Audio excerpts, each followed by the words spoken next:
Hello, hello. There we go. Hello, me. Oh, man. There we go. Happened again. Okay.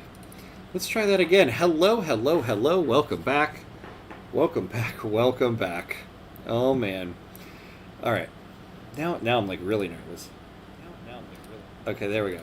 Yeah, so another Victoria episode, another day fighting the landowners. Yep. It's like the first half of every game, every time. Yep, it's like 100% of the time, it's happening 100% of the time. Although we are winning that fight right now. Look at that, 5.5%, and yet for some reason, they're still happy. Yes, more modernization time. That's right. Hey, Stephen B. Hello. Welcome. Good to see you. We are back. I am ready. We are doing this. Okay. So let's catch up on where we are here. So we're in a pretty good spot here. GDP's going up. We're at 130 construction points.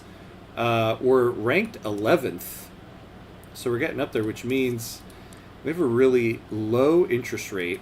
Now the problem is I'm worried about running too low of a reserve because we are going to be going to a costly war, hopefully, at some point. Now, last episode, I was trying to get into the French power bloc because they have aggressive coordination 3, which means we can call France in as an ally in all diplomatic plays. But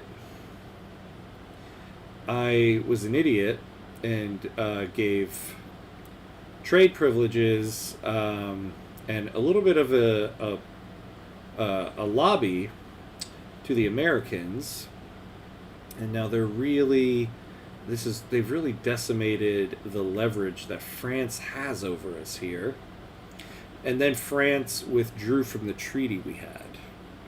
Fun case, hello. Time to make the tools that make the tools that make what we need. That's right. I like it. Time to make the tools that make the tools that make the boomstick go boom. All right. Real quick, off the top, let's see if we can get some type of treaty here. They don't like us, though. That's the problem, too. Yeah, they have the landowners in their government. That's the problem. Maybe it's kind of a fool's errand here to keep pushing for this. We could be selling them stuff. Right? Let me in your power block. I want to be your friend. But they won't be my friend.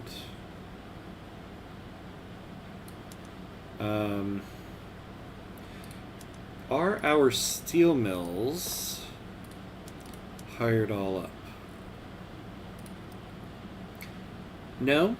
So we could get more steel. Oh, we could do Bessemer process. All right, let's take a look at this. What happens if we do this on both? We get a whole lot of steel. Okay, hold on a second here. Because we could also use this money. So if we did a goods transfer of steel,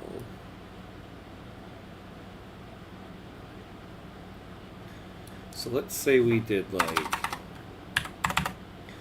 500 steel, 90.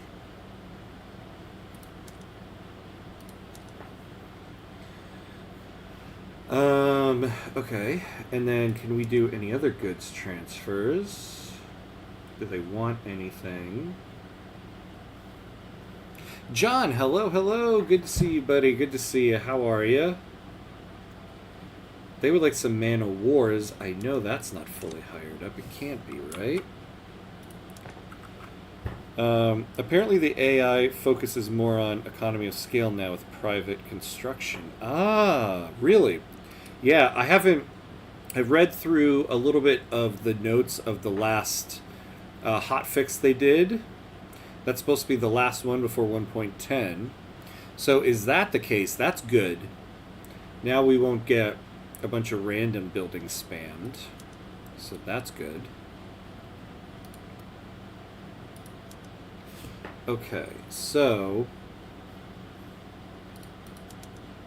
But we could do more here. Nice, nice. Doing good, doing good. Like to hear it. What's engines in our market? We're wheeling and dealing here. Okay, so we're going to do this. And that makes a surplus here of 19. So let's go back to this French deal.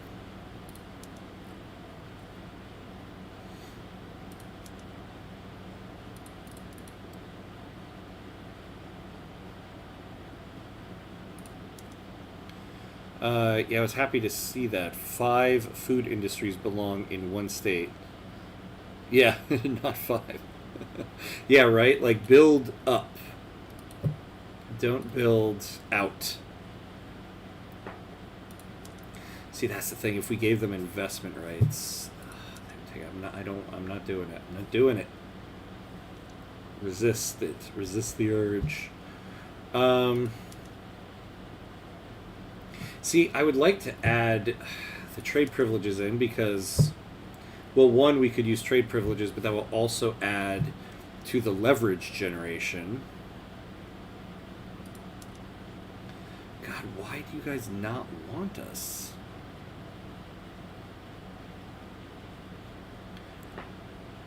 Minus 13 from our military spending. Okay, what if temporarily we just put... I hate to even say it. We put the landowners in government. Are we passing anything right now? Oh, yeah. Okay, here's what we're going to do. We're going to wait for appointed bureaucrats to pass. And then we'll put the landowners in government to appease the French here. And then make that deal. Then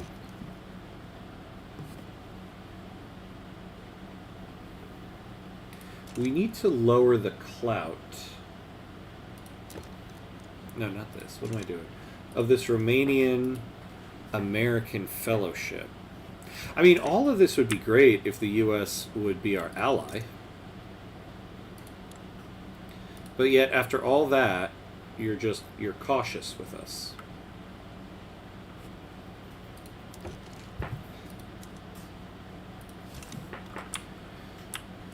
How can we... Why do I keep clicking on that?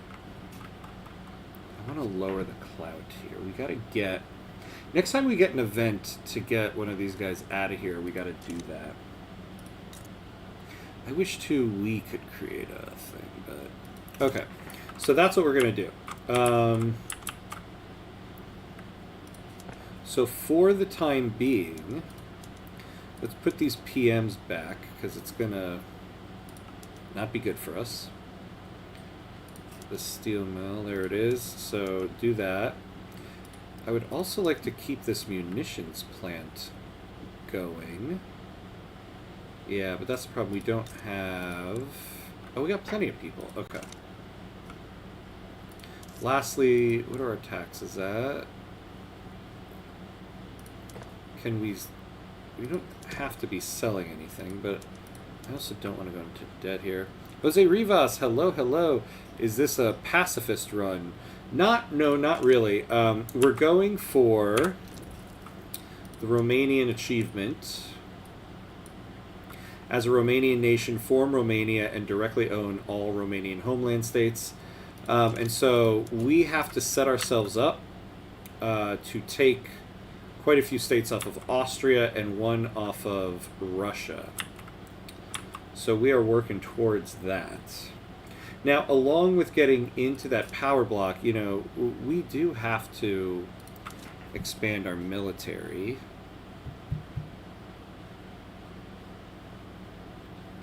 So, you know, I haven't even selected which one. Oh, I have. What am I doing? So this is the 1st Cavalry.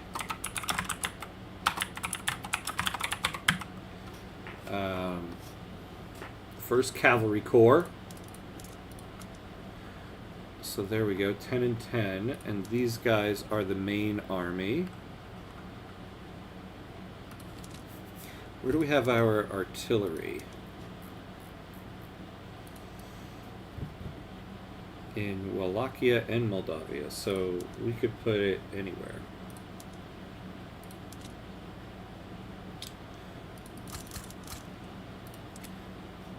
So we'll do that. We'll build these guys up. And 10 more of these guys. Well, let's count. Oh, perfect. Yeah, so we'll have 40 there.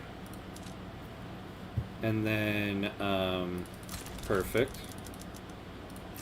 10. And 10.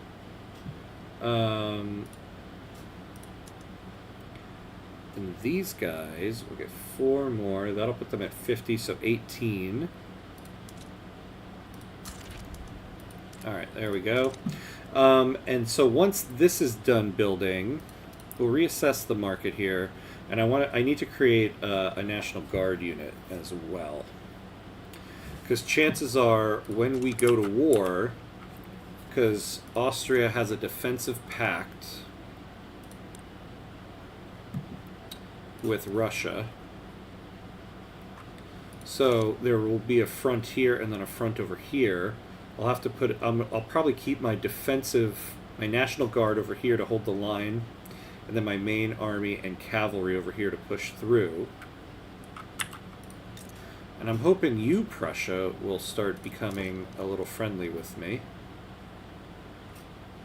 so we can work towards an alliance. Oh, look at that.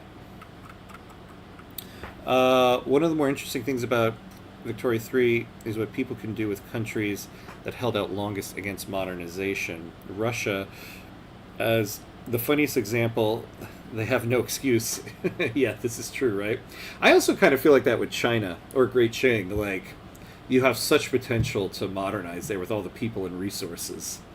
So it's, yeah, it's like all of like the Asian continent there. Russia and Great Qing. Will you leave authority in negative? I would like to not leave it in the negative. Yeah, I'll probably get rid of one of these things at some point. Russia is a country of peace. Some taco. Yeah. Very peaceful. Very, very peaceful. Now, what don't they like about this? Oh, so, okay. Power projection. So we're working on that. Okay, so this is a possibility. You know, we could also do some goods transfers with them. So what we'll do is, after we build up our military a little bit, we'll look to them. Okay. I think we're ready to unpause. Let's do this. Away we go. So that is the plan for tonight. By the end of tonight's episode, we should definitely have an ally of some kind and possibly set ourselves up for this war. Maybe even start it. We'll see. Because we're getting to the midpoint here. Well, not really, I guess. It's episode 4, and it's 1874. With years having passed since the passage of slavery banned, pro-slavery ideals among the landowners have faded significantly.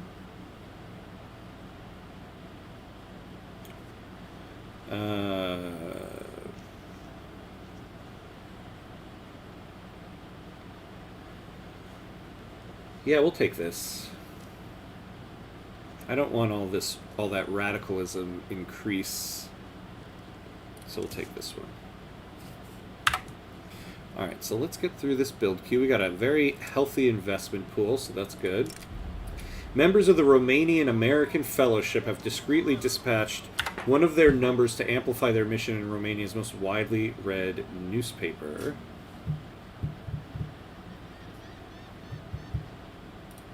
We'll take that. We're trying to lower the clout of that one.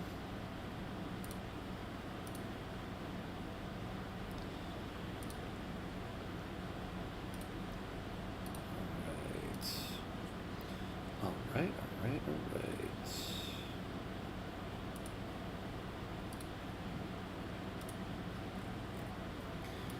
Oh, let's speed that up a little bit. All right. You know, I really had to laugh this week when I was on the Wiki through Reddit, and someone had posted something, and I talked about a screen that I wish they had had in the game. And I prefaced this with, I have, I think, something like 2,600 hours in this game. And oh, we'll look at that in a second. For some strange reason, I never thought to click on the local goods down here to see the each state's breakdown of their production and consumption of these local goods and the price, and then an easy way to add to it. I don't know why I've never thought to click on that before. I literally described, like, what the game is missing is a screen that does, and it was literally this screen. And someone was like, well, just go to your market, and down at the local goods, just, like, click on it. I almost just, like, slapped myself in the face for how stupid I am. So, yeah, you can click on these down here. I'm assuming everybody else knows that because I'm dumb. All right, what's this? No, we are not doing this, Russia. Sorry.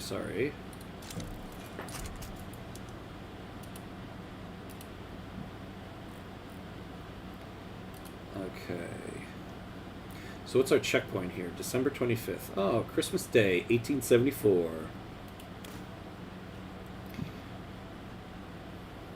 Snakebite. Wait, what does that mean?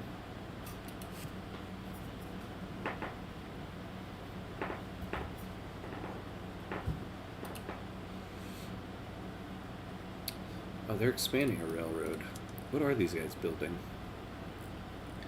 So we've got paper bleaching and bone china. We don't have dye, though. But what is paper in our market? We could use, well, it's actually at a pretty good price.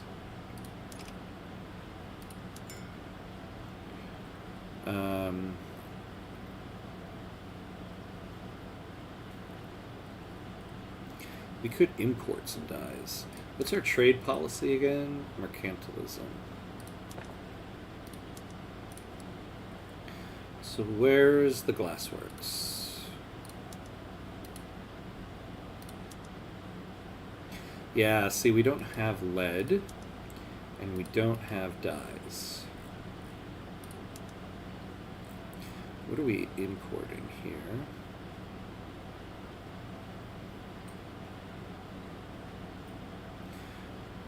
Yeah, what's wrong with this? If it was a snake... Oh, it would have bit you. Yeah, exactly. I get it. Oh, God. Oh, yeah, no, we're getting a bad trade advantage here because we are doing most of the trade volume.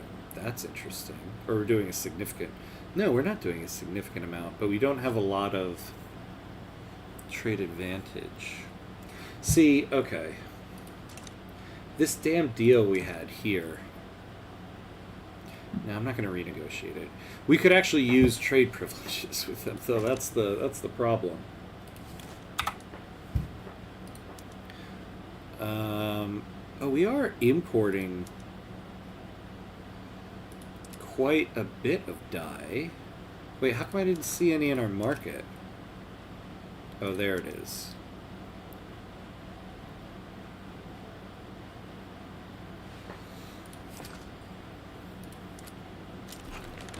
All right. We have appointed bureaucrats. So let's pause for a moment.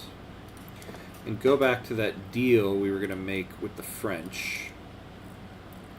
So the steel mills, let's boost up.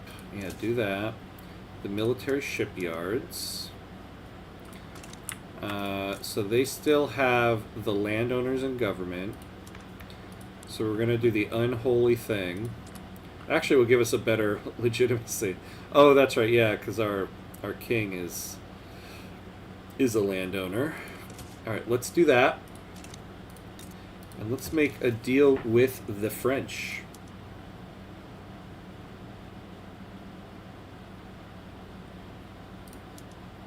So we are making a ton of steel.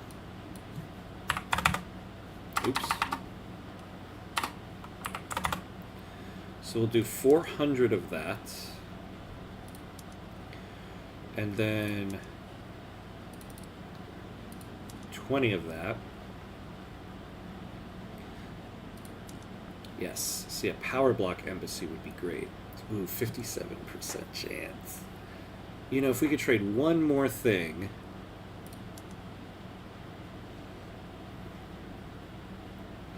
Why won't you guys just take something we actually have? Oh, silk.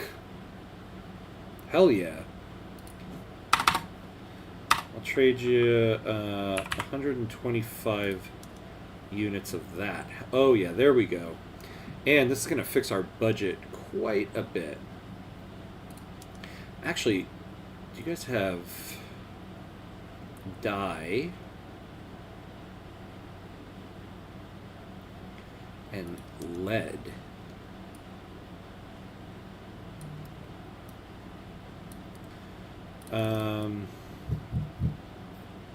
The place. Hello. How are you? Good to see you. Welcome. I like the emojis there. Ham. Do you have your own block of power? No, I don't, because we're well, I guess we're a major power now, but no, I don't have my own. You must be really desperate to have a power embassy with France. Well, so the play here is I have to take on Austria, right? And eventually Russia. Austria and Russia have a defensive pact with each other. So when I attack Austria, Russia's going to join in. I absolutely need to have at least one great power on my side, probably two. The French, I'm looking at the French specifically because they have a military treaty with aggressive coordination 3, which means I can call them in as an ally in any diplomatic play, not just defensive ones. So right now, it would be easier to try to get into their power block and get them into a war with us currently than it is to get an alliance with any of the other great powers. And so they are a pretty strong military. So now, how much lead does a full munitions plant need? 20. And our market currently is doing that. Why don't we do like, why don't we buy like 15 from them?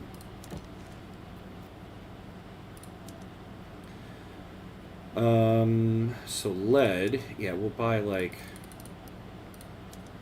15, and then, by the way, I have finished my Japan run yesterday. Oh, nice. In 1925, with 625 ships, I have more flotillas than 3 nations below me. That is awesome. Oh my god. I hope you stuck it to the British Navy and show them they are not the only navy in town. That's amazing. I love it.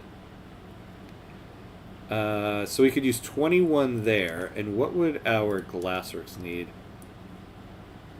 And an unexpected thing, Mexico owns Alaska. I've been hearing a couple of people say in their games AI Mexico is getting Alaska. There's something in the recent update that has been getting Mexico to get Alaska. It's really fascinating. So 10.6. Yeah, so why don't we take 30? We'll buy 30 dies off you guys as well.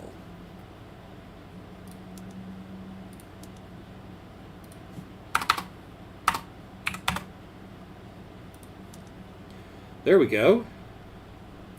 This is a pretty good deal for us. This will generate leverage, and this will generate leverage. Let's do this for like 15 years.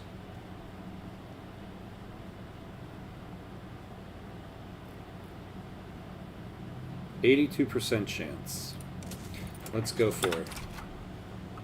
I just barely beat the British with 50 flotillas, and Sweden owns Morocco. Oh my god, you gotta love Victoria 3 sometimes, right? That is amazing. Swedish Morocco. and it's the AI that did it. Oh my god, are you kidding me? What more do you people want? Why?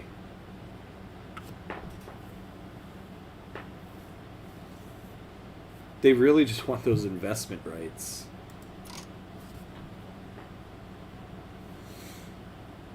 I mean, I don't think there's anything else I can sell you. Moroccan Swedish would make a badass dialect. Yeah, it would, right? I would love to hear that. I would love to hear a linguist try to like come up with that. What would that sound like?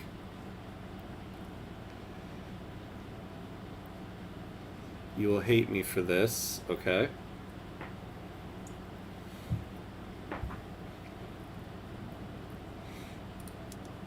Oh, they would like munitions. How much will a full munitions plant make? 50. But I like to get Palestine for free, Israel as puppet. Oh, like you take Palestine and then form Israel as a subject, is that it? How do you get Palestine for free? Not just that they own Egypt. Oh, not just that. Oh, they own Egypt. To be honest, I think help if you have Sinai. Well, Sinai is really nice to have because you can get the what do you call it? The canal.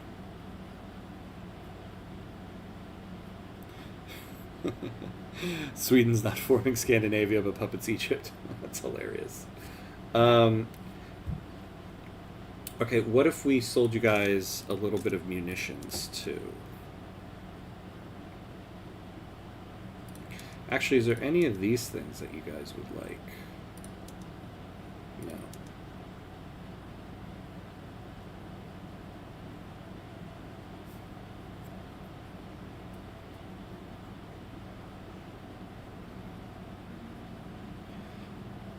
Palestine is free in my games, owned by Israel. Huh. Did the AI form Israel? I've never once in the game seen the AI form it. So you must have formed it, right?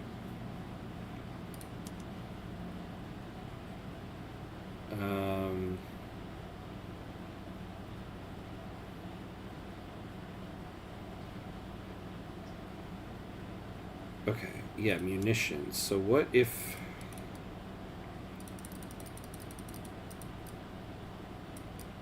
Ugh, yeah, see, for just one...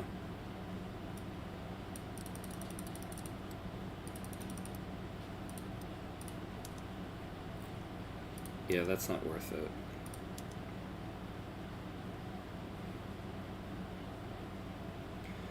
Alright, so if we get rid of the power block embassy, they'll take this. We'll still get 300 leverage from the guarantee independence.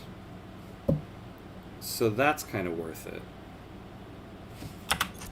So let's wait for the cooldown to finish. Where's the counter? Yeah, January 4th. No, seriously, Sweden's being 7 great powers have Egyptian puppets. That's crazy, yeah. I don't think I've ever seen AI Sweden do that in one of my games. There's been a lot of interesting new things the AI does. Like in one of my offline runs, like AI Germany formed Super Germany. All right, so this is also going to be very lucrative for us.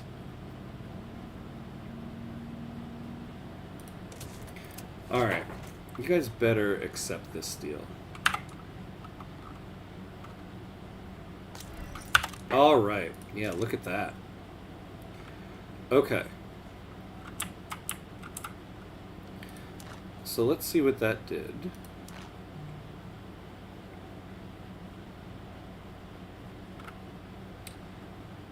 Okay. Wait, we have a power block embassy with Russia going? Oh my god, withdraw from that.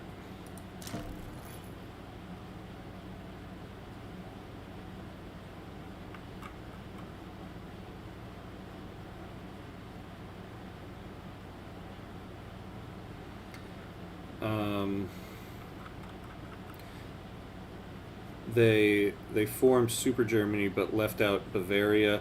Yeah. No, in my run too, they formed Super Germany but left out Bavaria. I don't remember about Wittenberg in my run, but I do always remember. It's so funny. They have Super Germany and just little Bavaria in the middle is free. That's funny.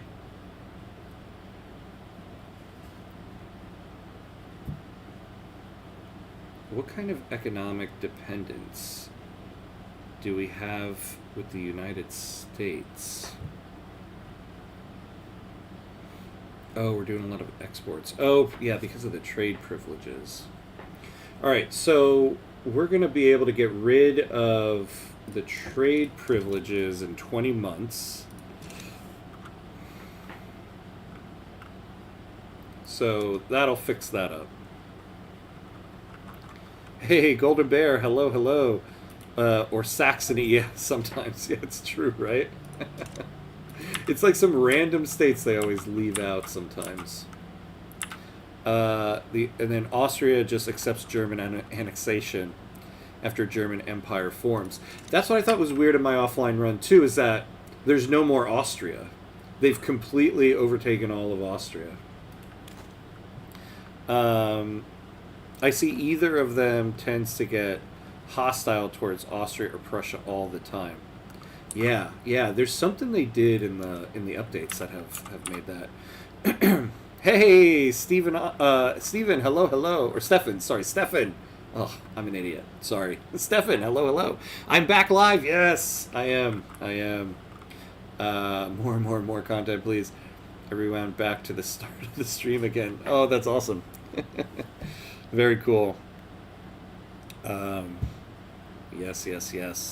I usually saw Greater Columbia form in my game. Oh, that's cool. Yeah, there's a lot of stuff like that happening now, right? We're still a little early, so nothing like that yet here. Viva la Anschluss. Yeah, Viva la Anschluss. That's why I'm really interested to see now. I feel like a lot of this stuff is kind of preparing for whatever this new National Pride update is going to be, right? Because there's going to be some mechanics for culture and stuff like that. I'm excited for the dev diary tomorrow where they're going to get into that. Oh yeah, look at that. Yeah, our steel mills are now going, and we moved up to 10th. Look at that. Ooh, but we need more of those guys. Oh, because you form it. Well, that's even better. I love a good Columbia run. I'm going to be doing a Columbia stream at some point in time. I don't know when, but it is definitely on the docket because I love Columbia in the game. Like, what's the point to leave out the small duchy? Yeah, I don't get why that happens.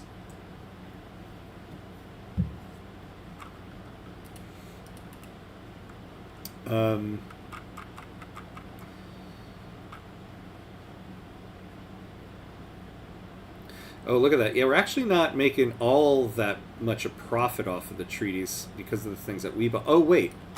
What am I doing, though? So, yeah, part of the reason why we bought that dye was to do ceramics. Oh yeah, and we bought lead, right?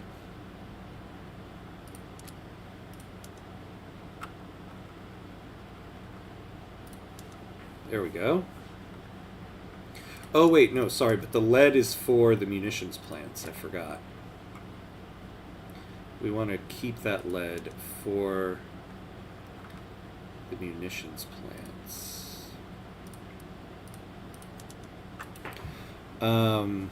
Also, if for some reason Mexico wins against Texas, the USA just can't get the Mexican states. Mexico ends up getting Alaska, and Oregon becomes the most populated area of the Americas for some reason. Yeah, we were just talking about that before. It seems like in a lot of people's runs now, Mexico gets Alaska, which is very strange. In my offline run, I'm playing as the U.S., so I took Alaska, or not took it, but I bought it. So I didn't quite see it yet in mine. But in my next run offline that I do, or even this run that we're doing right now, we'll be able to see. You do with Ecuador. Oh, even cooler. Ecuador is a fun state to do. I recently did a video where Ecuador was one I used as an example. I say this all the time. I know I do. I'm like a broken record, but I love playing in South America. There's so much interesting stuff you can do there. Ah, British Panama. They haven't built the canal yet, though.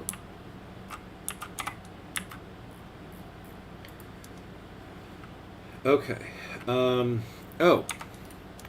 We're not doing a law. Oh, yeah. I would like to get to interventionism now.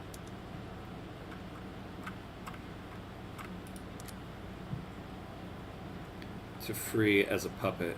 Yeah, that makes sense, right? You don't try to form, though, what's it called? What's the larger formable country in northern South America there? It's not just Grand Colombia. I guess it's Grand Colombia.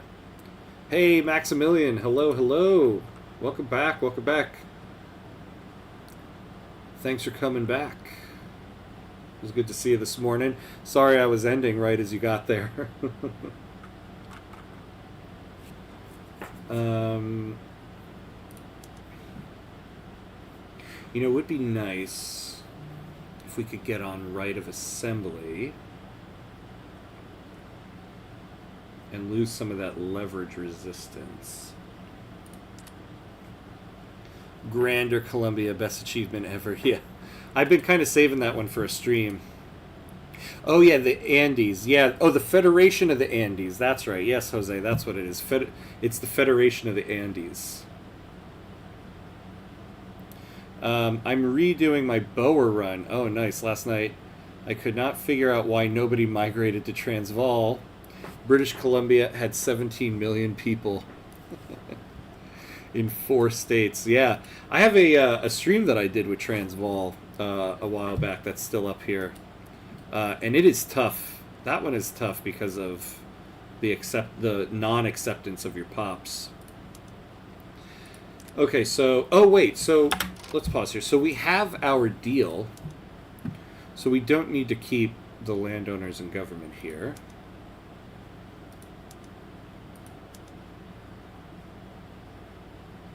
So what law do we want to do next?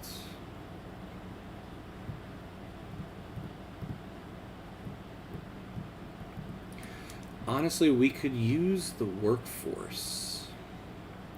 Can we get the intelligentsia in there? No, I do not like that country is not historical. Oh, yeah. I get that, right? To not want to put something on the map that didn't end up actually existing. Yeah. But I try to puppet all I can. Yeah, it's probably saves a lot of bureaucracy that way. I feel like to really play Victoria, you need a second guy telling you if you miss stuff, yeah, or recommend things.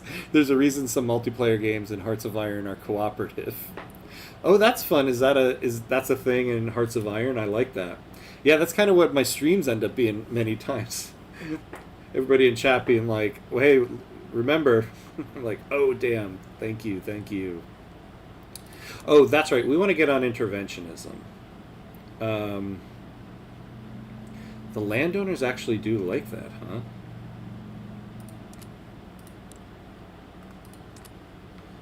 Well, then how come we're barely getting anything for it?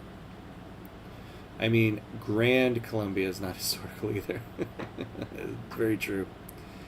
Where's universal suffrage? Oh, yeah. Oh, voting rights. That's right. That's what we wanted to do, actually. That's probably what we're going to aim for here.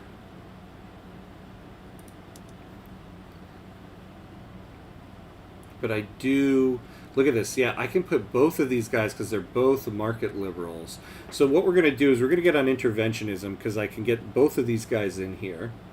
When we're done with that... because the intelligentsia are market liberals too. We'll get on interventionism. And then...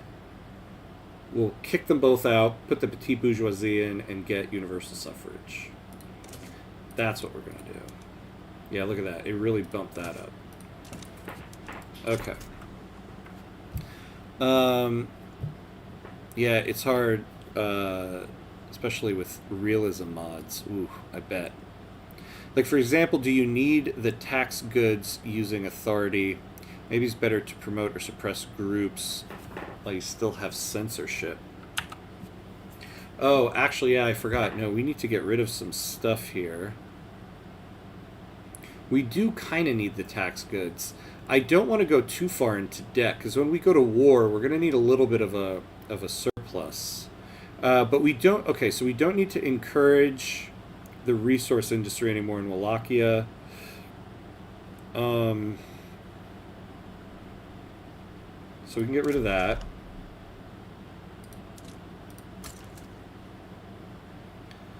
And we can... Man, I don't know. We could get rid of road maintenance. We have plenty...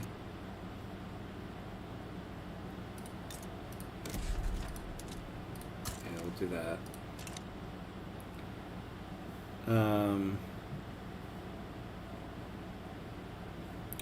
Put the petite bourgeoisie in for the radical leader to trigger the Constitution event.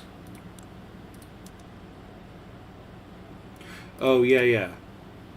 But I think I'll do that after we get on interventionism, because next we want to go for universal suffrage.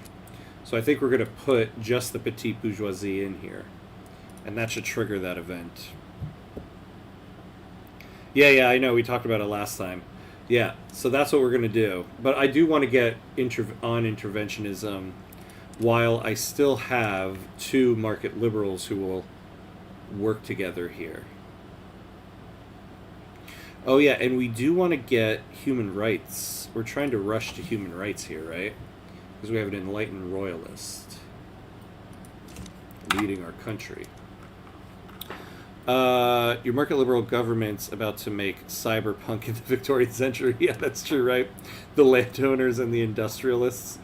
God, what an unholy union this is. And technically, you know, the intelligentsia should be able to get in there. That would really make it an unholy union here.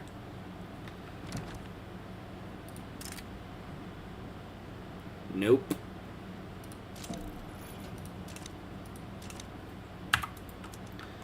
Get rid of the road maintenance. You have railroads. Well, I got rid of it here. Unfortunately, we do kind of still need it here. We're not that far ahead of our infrastructure here. I suppose we could build another one. But it also increases state construction efficiency. We are bolstering the liberal movement.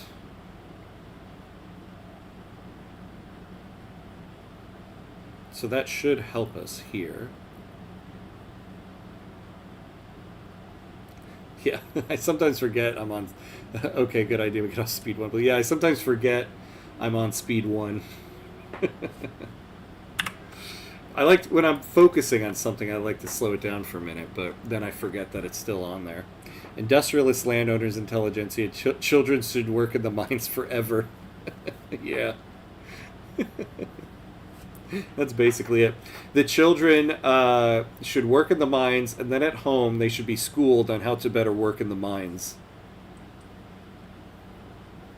so that they can be intelligent in mine shaft working.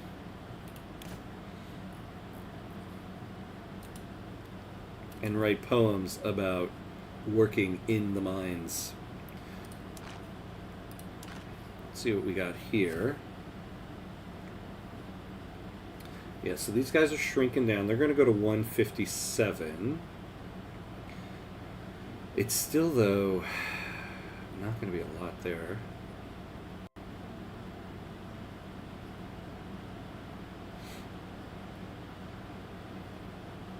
See if we could get a pro-country lobby here. So they're going to 132.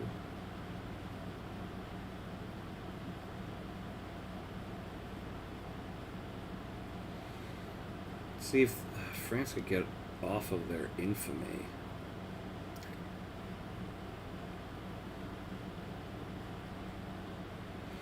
And we're not doing a lot of trade with them. See, that would help. That's why getting the... Oh my god, come on.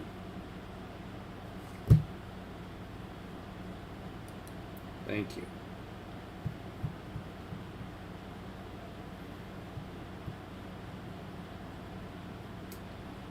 Yeah, okay. What a crazy counterfactual that will never happen again. I know. You're never gonna see a contested government with these two in it ever again. You know, I forgot too, we're getting tax waste from this guy.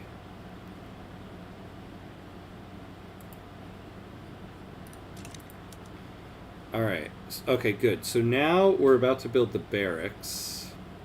So when we get better power projection here, we might be able to get closer to getting something with Prussia.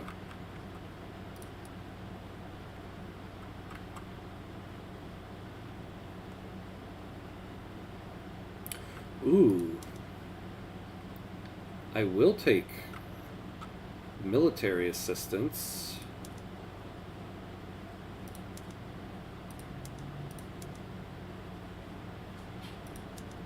I mean, this is basically free. Well, let's just take it. Don't push your luck.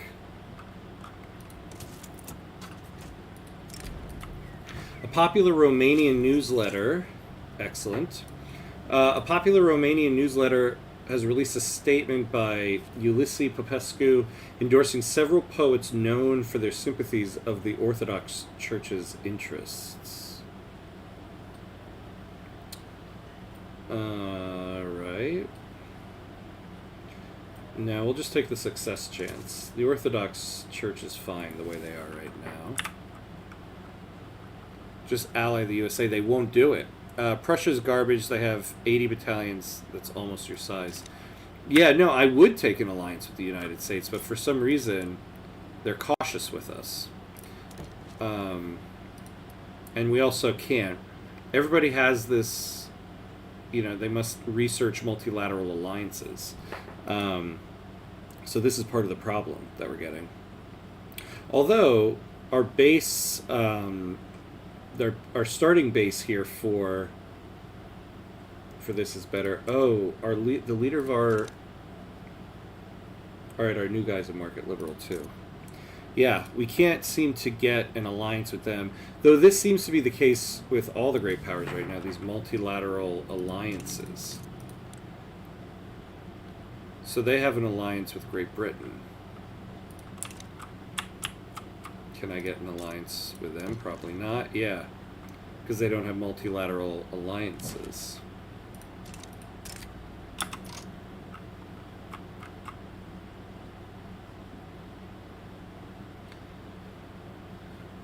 184.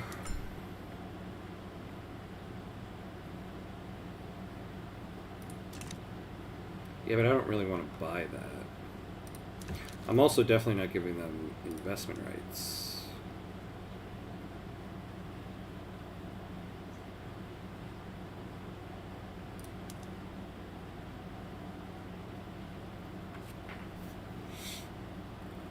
Do we already have... Did we already give them trade privileges?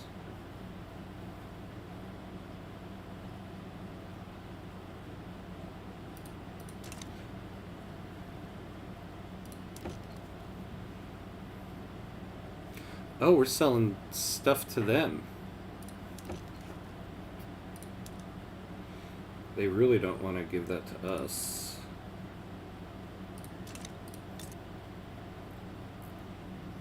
You know, honestly, maybe we just get into the British Empire. They can't vassalize us. They can't turn us into a subject. Because I think we have too high of a rank.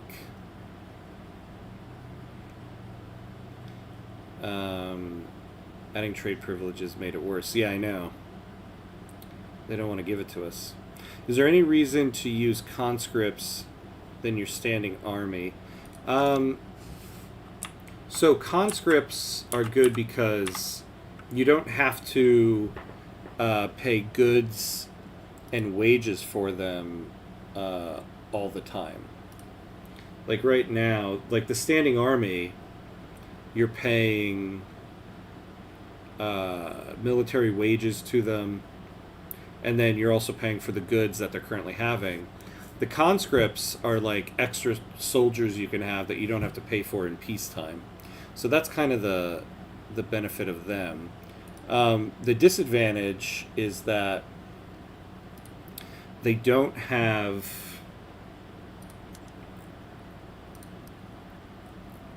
what is this? They don't have any like veterancy levels, so you lose that out. So yeah, it kind of just gives you extra soldiers, basically. Didn't Sovereign Empire can subject anyone in your power block? No, it's so there's a diplomatic thing they can do. I forget what it is. Yeah, I saw that. Yeah, I saw that. I have to upgrade those guys to skirmish. They're still on. For some reason, well, I should try it now. I wonder if they fixed it. Because when you hit upgrade, it doesn't upgrade conscripts. I wonder if they fixed that. Yeah, no. You have to unassign them and bring them back. I want to look this up, though.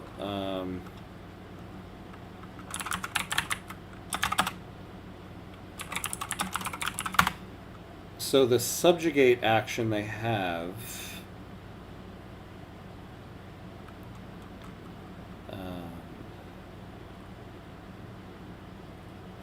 I forget what it was. I thought there was like a certain level.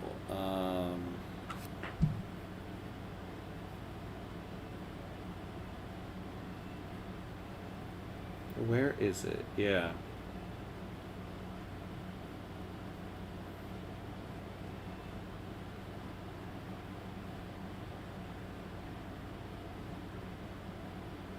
Yeah, they have to. The target has to be below major power. So as long as we stay a major power, they can't subjugate us. But that, you know,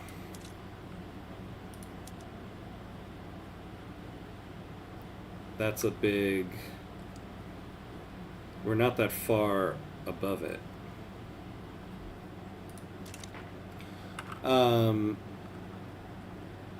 That's not how you upgrade conscripts. It used to be.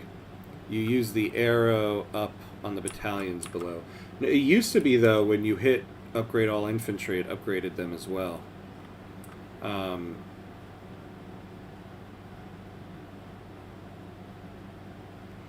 The arrow up on the battalions below. Yeah, okay. No, It used to be, though, you used to just hit the upgrade button here.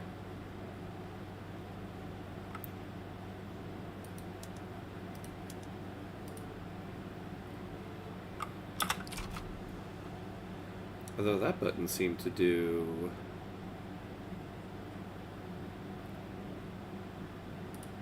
a bunch of nothing.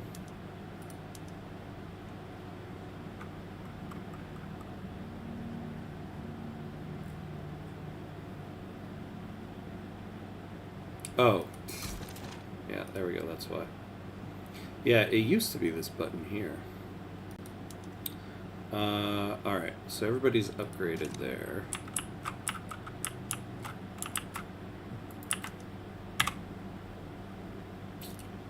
Okay, so we're almost reaching the end of that. What is our...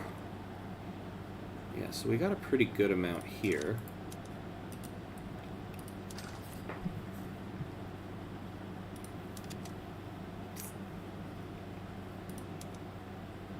Look at that, we are sending a lot of our munitions. Whoa, we are the #2 producer of munitions. That's interesting. Yeah, to the right of that one, yeah. I was being an idiot for a little bit there. Do your subjects' prestige scale with your prestige? I want to make my puppets at least a minor power. No, I think... So what it is the... a subject has their own, like, prestige. Like you see here, the British Raj has a ton of prestige, but they're still a minor power because they're a subject. So they'll have like a really high prestige like this, but as long as they're a subject, their rank won't go up. Yes, we spoke about that. Look at the Honorable East Indies Trading Company in 1836. They have enough prestige to be a great power, but they are scaled at minor, I think. Yeah. And that's because they're a subject. If they broke free, they would immediately become a great power.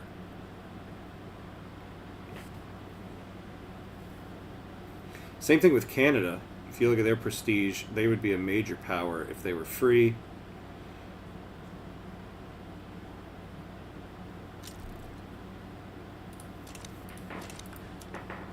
Oh, we are at the hour mark. All right, so we're going to take a quick break.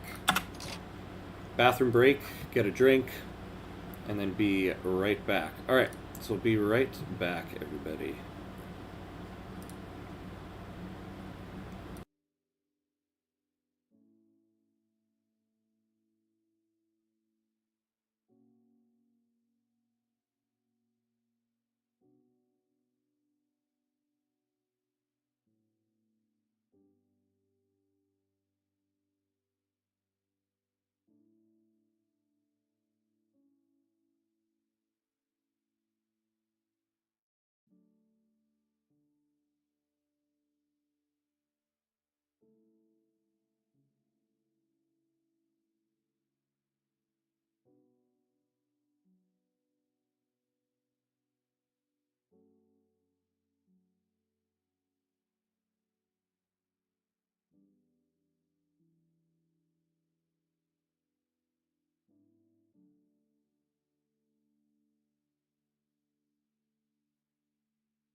All right, and we're back. What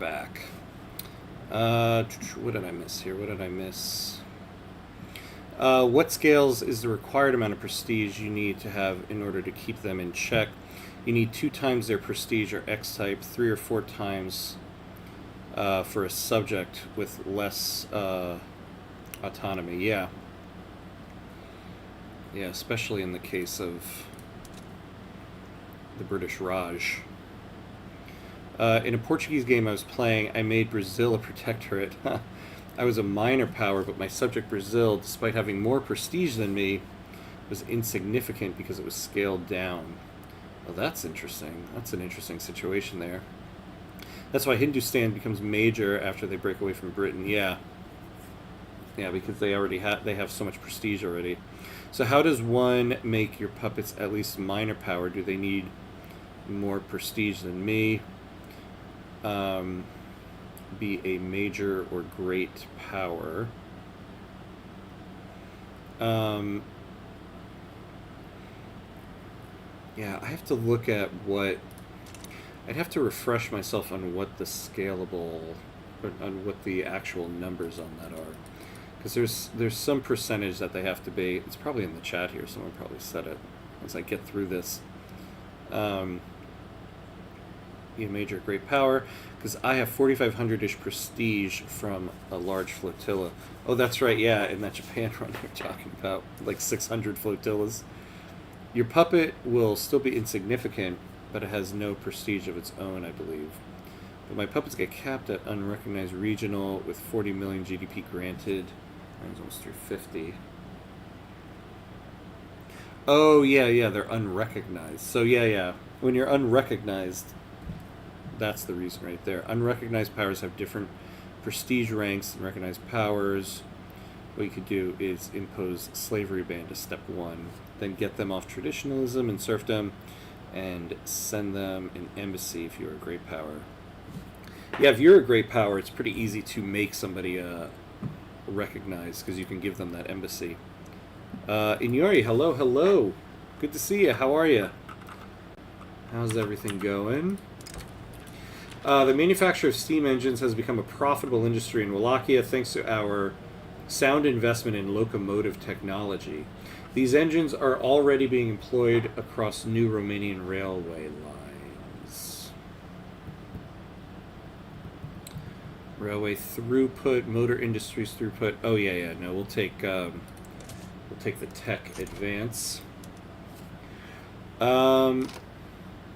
Yeah, I would like to increase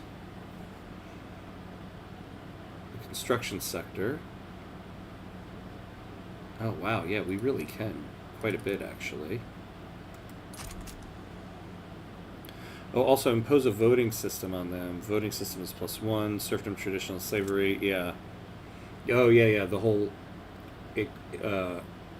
earning recognition journal entry.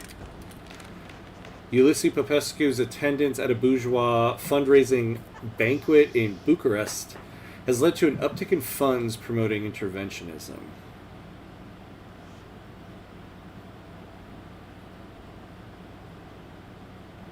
Oh, and he'll get Grifter. I always forget what Grifter gets him.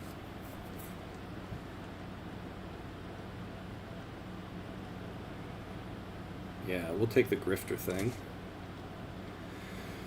God, I could help. Play an unrecognized power if you want to get familiar with the recognition scheme yourself. Yeah, it's a lot of fun playing as an unrecognized power. I always think a good Egypt run is a good one to get acquainted with that. You can see here they're ranked 13th and yet still unrecognized.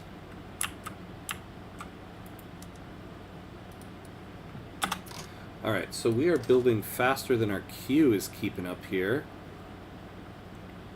Alright, I want to keep up with military stuff, so...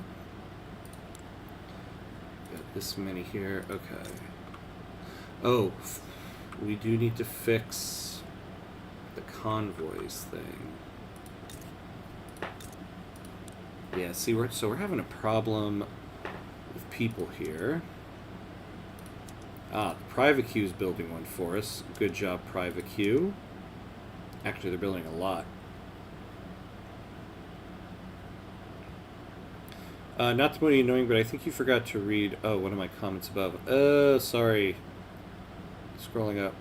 Oh, yes, sorry, here it is. The Dutch East Indies is fun to play because you're literally stronger than your overlord. Yeah, once you're free, you could totally reverse Uno card, the Dutch, if nobody interferes. This is so true. I learned that firsthand when we did our Lanfang run. The Dutch East Indies are no joke, but it's so true. They have a lot because they have so much in terms of like resources and land here. Yeah, if you break free from the Dutch, that's a fun one to do. We're paused here because I want to figure out what I want to add to the build queue. We don't have a lot of workers left, so we could scale down. Yeah, look at this. We don't need 45,000 people working this. Why don't we nationalize the Ottomans one? Take that down a notch.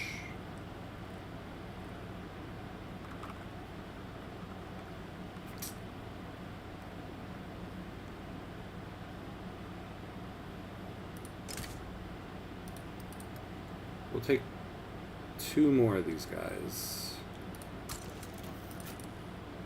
Not the most efficient way to do things, but... And we will add in... Ooh, iron. We need more iron. Oh, although we have our iron company.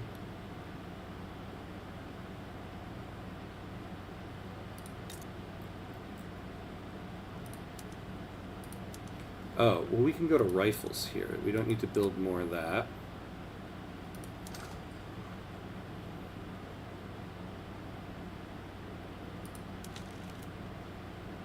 Let's look at our standard of living. What do people need?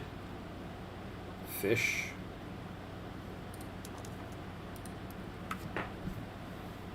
Clothing seems to be one. Maybe we'll add to that. Although, no, I would like to add to our military, actually. Oh, yeah. That's what we're going to do with these people. So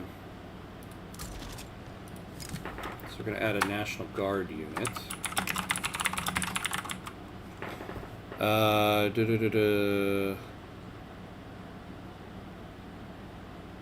Just automate. I see when you have employment problems, though, I hate to automate. Because now we need to be very specific with what we build. We don't have the people. So we don't need to spam. That's how you end up with like 45,000 people working in cotton plantations with a surplus of 500 units of it like we just had. So I want to be a little more specific here with what I'm building, especially since we're still very small. Indonesia, if government... competent and not licking the Holland shoes. Yeah, forming Indonesia would be a fun run to do with the Dutch East Indies. Fun fact about Indonesia, they got the shorter people in the world, and Netherlands the tallest. That's interesting. Okay, so supply requisitions.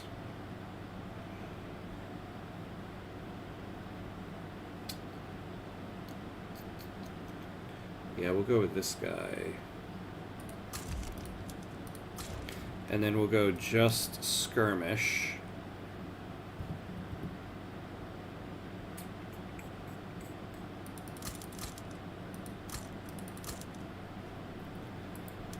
Alright, so we'll start with that. Gonna try another DEI run and form Asian and own East Asia. That's a good goal to have there. Did the Prestige Steel turn into Prestige Trains yet? I don't think so. Is there... I don't think there's any generic prestige train. We have a specific train company here,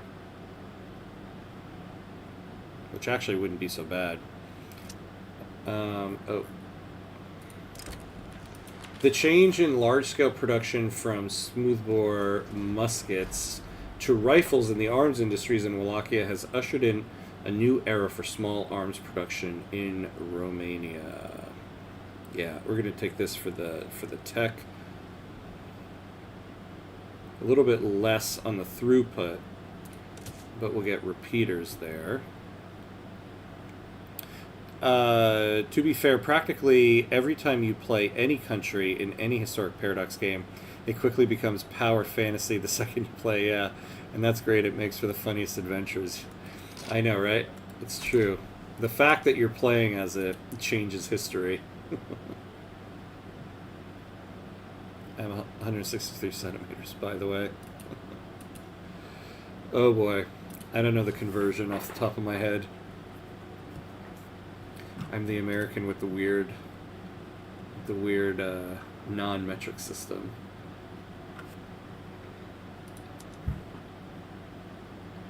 The U.S. is going to war with Hamburg. Counterfactual butterfly effect. Yeah. Exactly, yeah. The historical butterfly effect.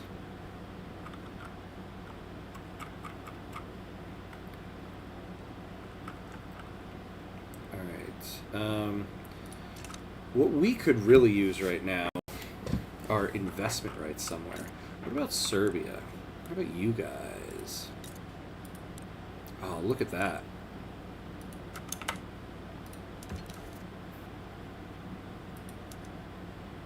Really? You'll just give this to me?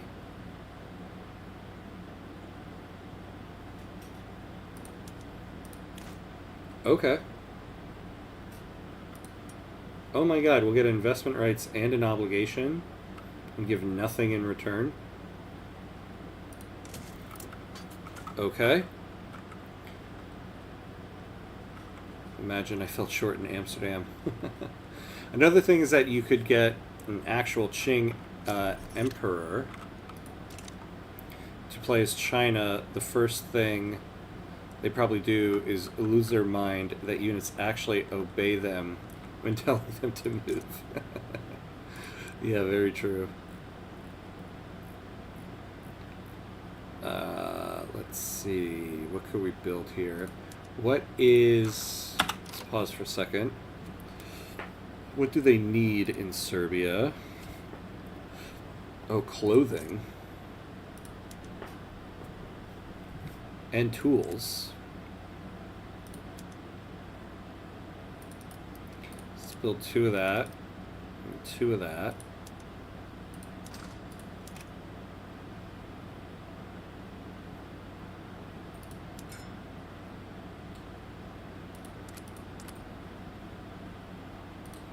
And then we'll build a couple food industries.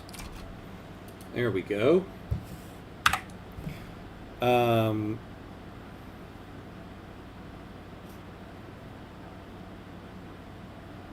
Those Hollins got beat by Dwarfins. Dwarfins rule, baby.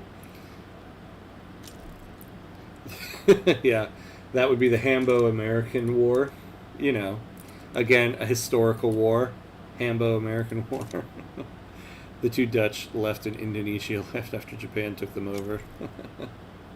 Oh, Hamburg backed down. That's going to be an interesting thing for German unification there. Most of the Dutch residents still not left Indonesia after Japan invasion.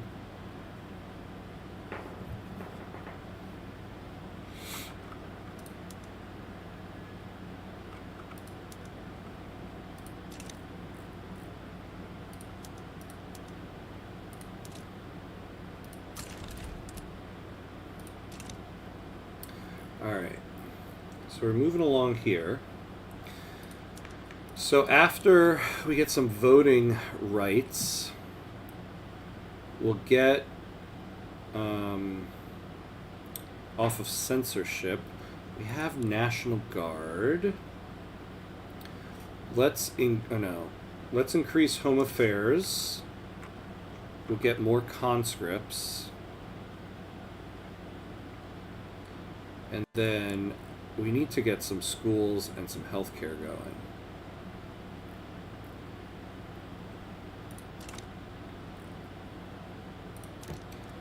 Ah, yes. 11 weeks of this left. We haven't been getting any events, though, on this.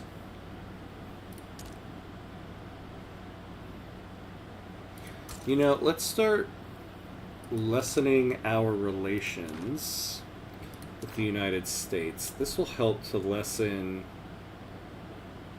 their influence on us here.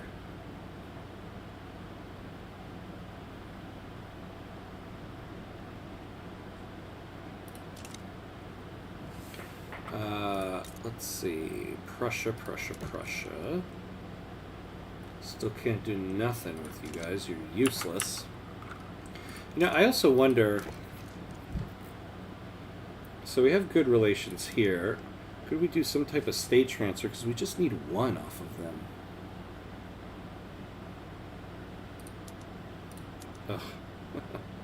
Negative 520.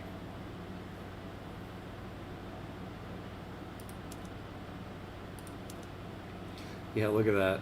They do not want to give that up. And now we know why hamburgers are big in America. Most dad joke I could think of. That is a top-notch dad joke right there. And that's how we got the hamburger. I love it. 10 points in Yori. Oh, what's this? No.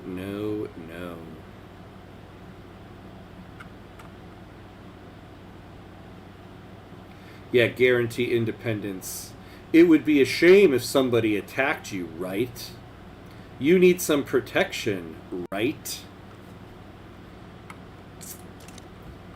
There's Great Britain doing it the American way.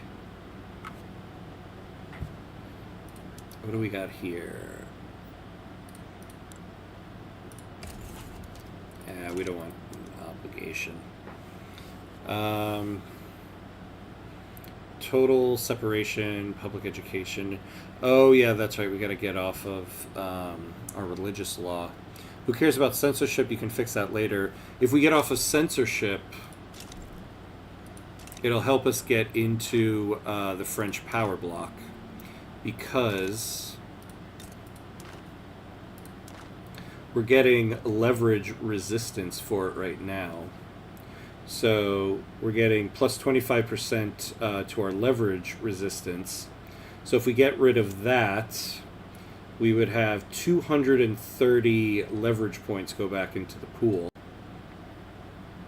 And if the U.S., if we don't have that treaty with them, then it's possible France could pick up a lot of those. Romanian industrialists are interested in making investments in neighboring Russian industries. Yeah, no, I want the tax income for us, not for Russia. It's 1876, and you have 45 literacy. I had more with India. Yes, this is true, but I care more about getting these states off of Austria at the moment. Once we form a full Romania, then we can start doing all the rest of that stuff. But exactly, it's 1876. We need to start making a move at some point here if we're going to do this. To be fair, in Victoria 3, literacy seems even harder to do than in real life. You can't even do things like literacy campaigns manually. Even if that happened, it's probably for balance reasons. Yeah, that's true. I feel like, too, there's always somebody who's like, well, actually, there's an historical context for that. Whenever there's something like that. Like, why can't I do this in the game? There's somebody who's always like, well, actually, here's the reason why. Hot take, hamburger is just kebab with breads. It's sort of true, actually. It's sort of true. Just kebab with bread. Yeah, because easy to oh, so it's easy to cap your innovation and rush tech, yeah. Yeah, I know. Authority gives you faster law enactment. I don't know what to take off of here. We need, we got social mobility here because we're having a problem with qualifications. Though that might be okay now.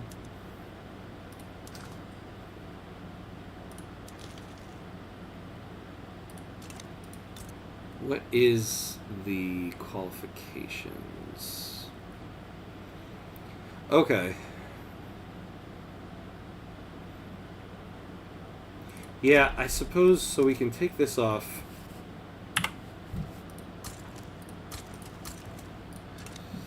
Try to speed things up a little bit.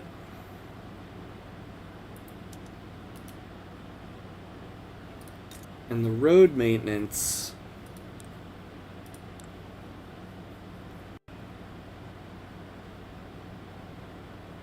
yeah, we kind of need it in Wallachia. I guess we should make another. Yeah, what we'll do is, oh yeah, the private sector's building us a railway. So let's. Oh, we had already taken off. Ah, there we go. Interventionism. All right, we got it. Okay. So now, literacy used to be easy. Now it's very hard. That's why I prioritize it. It is incredibly hard. I am still hunting that literary achievement in this game. To be fair, you're historically bad with literacy. It's basically your trademark at this point. Yeah, exactly. I am. I'm awful with literacy. I always slack on it. I don't know why. Literacy, ironically, is fastest achieved through religious schools, since you can pass those very easily if it's not your first reform. But there's definitely a political price you pay for it. Yeah, it's very easy to suddenly find that your religious group controls everything. Alright, so we want...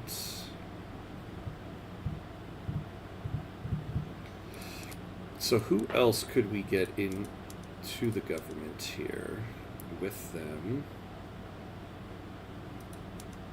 No, that would be too much to ask, right? Definitely not the trade unions. I think the petite bourgeoisie are just going to have to be alone on this one.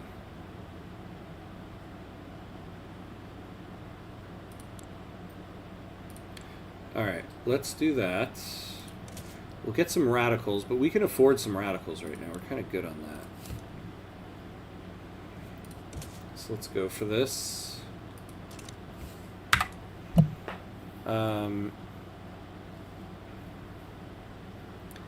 And turn your population into religious mongrels and support theocracy. Yeah, we need bureaucracy. You don't need anyone else. Radical, remember. Yeah, but it would be nice to have a little bit more of a government there. We can't get anybody here. Oh yeah, the religion law. Ugh, it's killing me, that religion law. I just remember your Morocco run where your private sectors built railways in Ohio with -80 construction efficiency. Within 78 weeks times. I know. Our whole private build queue got held up by a railroad that was going to take 78 damn weeks to build. I forgot about that. You know, we have 34.5 million in the investment pool. I hate to let them take on the brunt of the construction sector, though. Thankfully, you can reduce institutions if you want to. Let's get you higher literacy, build support for the intelligentsia, and scale down to reform. Well, the higher bureaucracy will get us state construction efficiency. We're not hurting on that so much, though. So the bureaucracy is not my biggest concern right now. Though it looks like, yeah, we could use some more taxation capacity, actually, here. So what we will do, we will expand. Well, hold on. Are we using the production methods in the paper mills? No.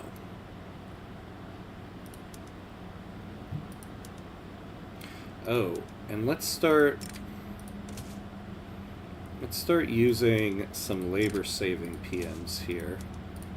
We probably should have been doing that before because we're running out of people. And then, there you go. Now we've got some bureaucracy.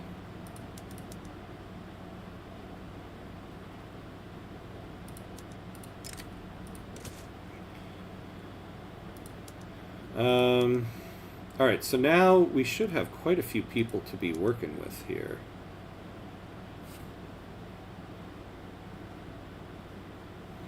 You lost a bunch of taxes in Wallachia.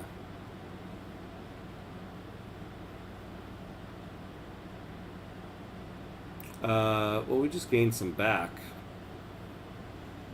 All the tax evaders cheering for that lack of bureaucracy. Yeah. But we weren't under our bureaucracy cap. Having excess bureaucracy doesn't give you more taxes. It's only when you're in the negative of bureaucracy, which we weren't in the negative before.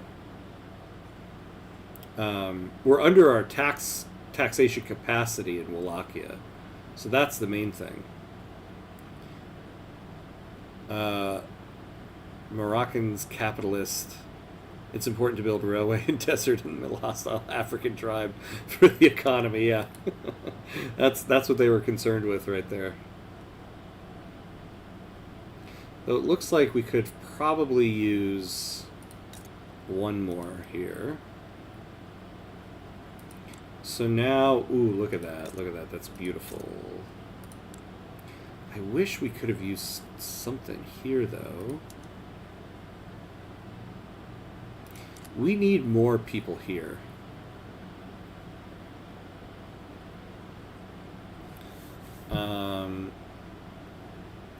Told you to automate like 10 minutes ago. Yeah, but I don't want to. The problem isn't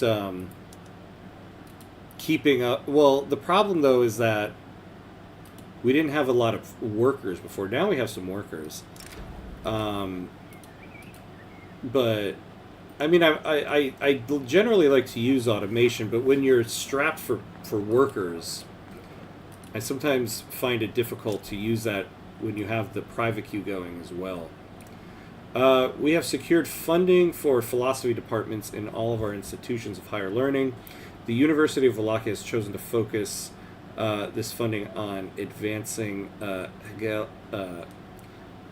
Hegelian dialectics.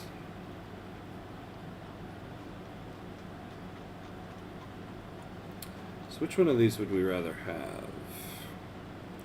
Ooh, minus 5% bureaucracy population cost multiplier. Yeah, we'll take the philosophical pragmatism.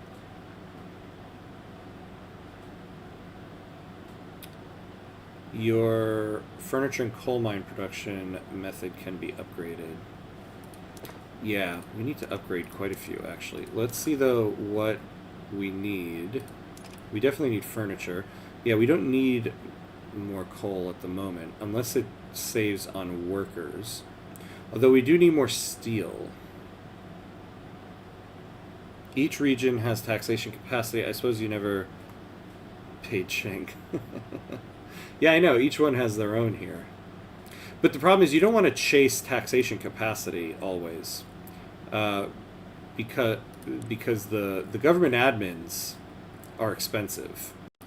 If you actually try to cover all of this taxation capacity by just spamming government admins, you would end up going into more debt. When take Bessarabia from Russia? The problem is we're in the same boat with Bessarabia as we are with this, because Austria and Russia have a defensive pact with each other. So whenever we go to war with one, we're going to war with both. And so I imagine we're going to be taking all the land we need in one giant big war, which is why I'm trying to make sure I have everything I need to prepare for that. You have like 0 peasants. I know. Although we have quite a few here now. So we need some more steel. Although this isn't hired up yet, so we'll let that hire up.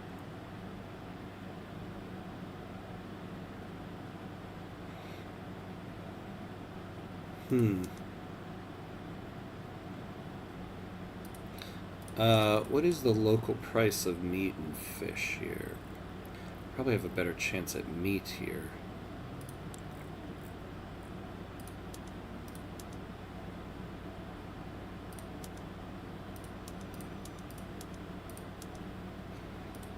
Alright, so now...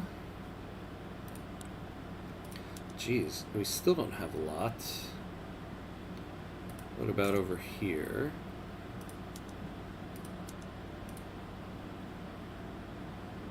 Oh, you know, hold on.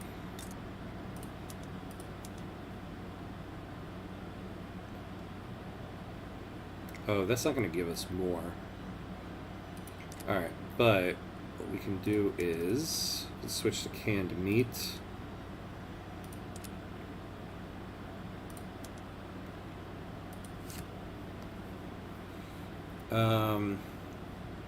Always upgrade your OPMs. They replace laborers with machinists and then engineers. You don't care about excess goods. They'll fire workers and go for more profitable factories. You want more workers anyway.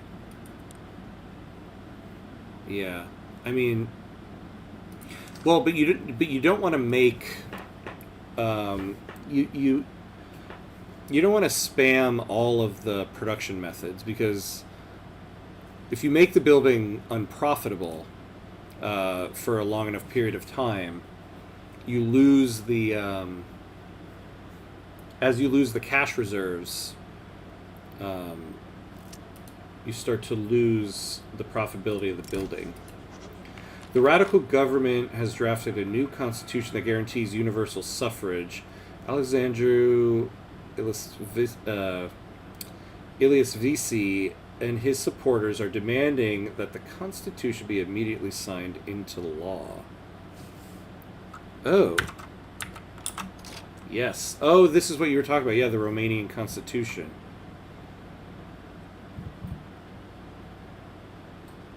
Yeah, not bad.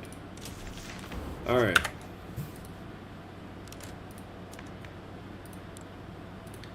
So we're going to go for this now. Oh, let's see what parties we get. Oh, the Quadruple Alliance still exists.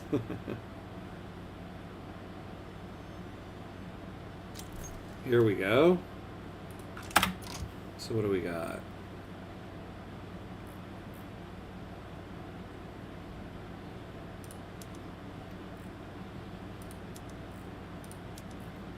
Yeah, this won't work.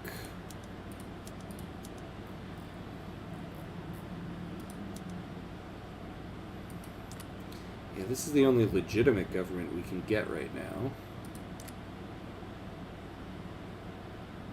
Oh yeah, when you run out of peasants, is there immigration or max birth? Most players go for the former, since the latter is not enough, and you usually get more births by supporting the devout.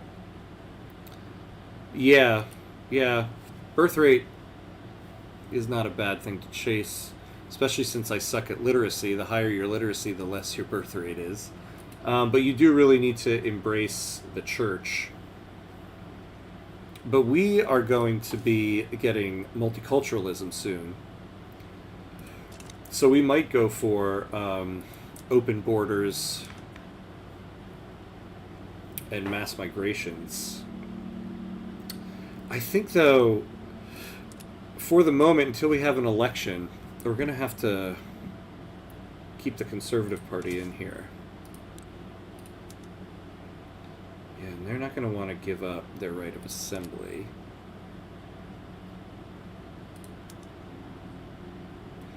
So we could get health insurance. Property to women would not be a bad thing to have right now either.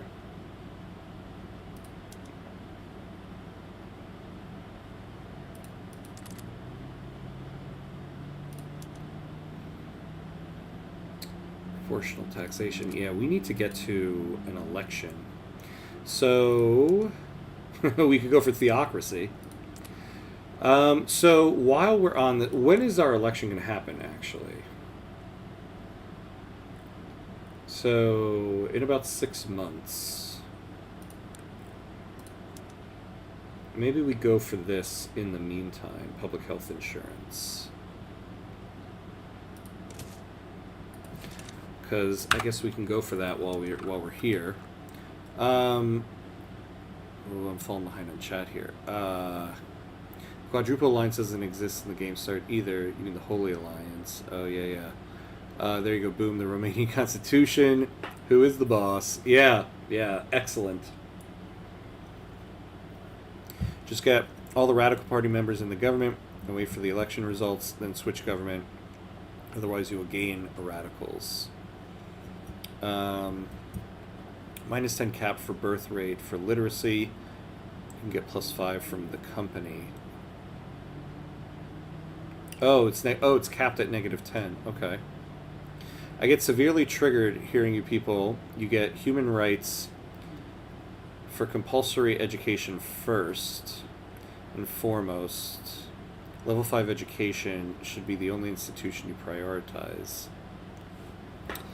Well, it depends on the type of run you're doing.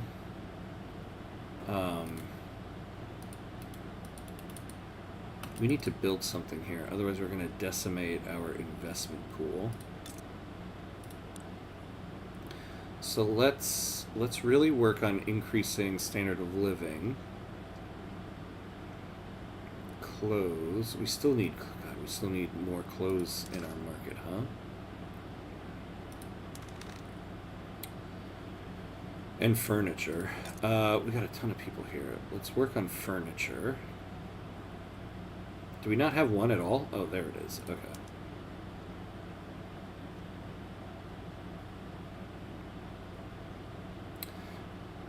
Okay. Oh.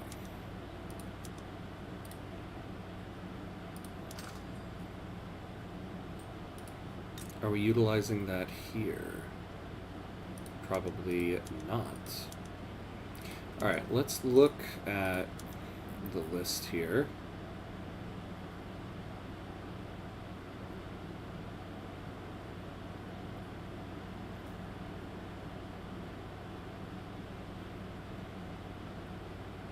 Make sure we're utilizing everything we can.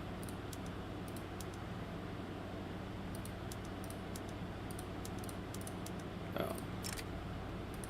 Yeah, we should be on that. Okay.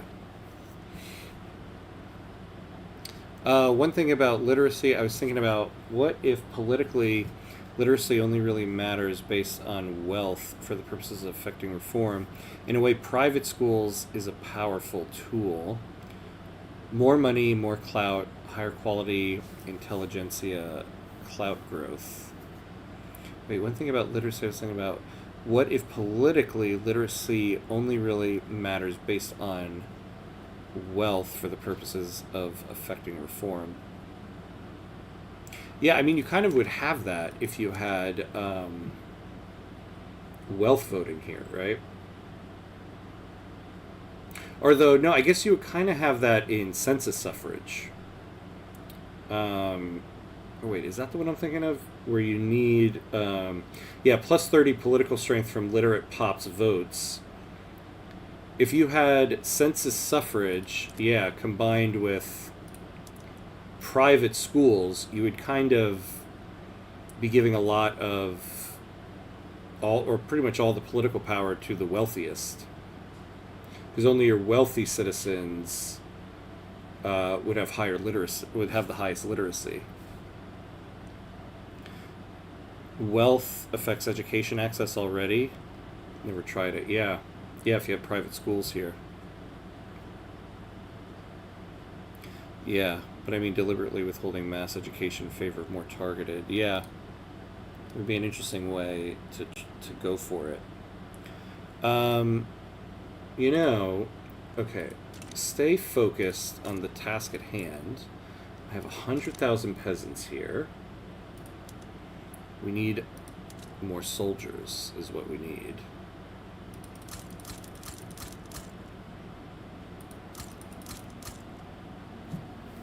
So we'll get more there. We also need more of a fleet. Oh yeah, we wanted more convoy raiders here. We don't have... See, I need people to move to Dobruja here. That's really what I need. And I don't have enough authority.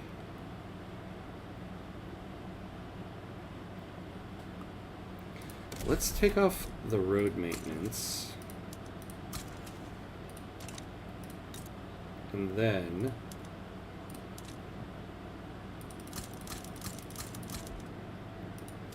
Alright, there we go. And now at least we're building. Yeah, so they're doing okay here. Alright. Especially since clergy get hired based on their literacy, widespread literacy grows them faster. It's an interesting playstyle. Or an interesting strategy to try there. Oh, hold on. We have a shortage of glass.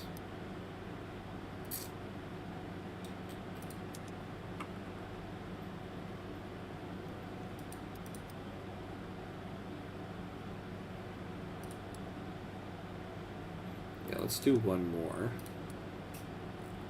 Let's put it at the top. They need to rework Qing, so there should be Taiping Rebellion and Boxer Rebellion in 1900. I think it would be cool if there was a whole DLC dedicated to it. Kind of like with India. The problem is, I wonder if they don't really want to touch that stuff because they're still kind of sensitive topics today, especially with China. General Lupu has made public statements in support of the National Liberal Party, bringing into question the political neutrality of the military.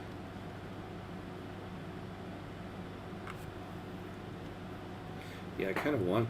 I would like this party, actually, to be the one in power. Petru, a shy leader of the ruling landowners, has had enough of compromising with his coalition partners. He has demanded that either his collaborators follow his orders or landowners will never approve of their changes.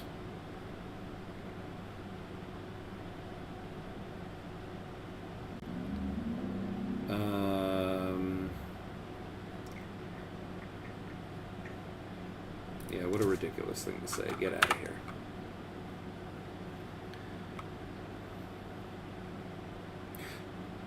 Yeah, well, we don't... I know the glass PMs. We don't have lead. That's the problem. I know we could go to crystal glass, but we don't have any lead.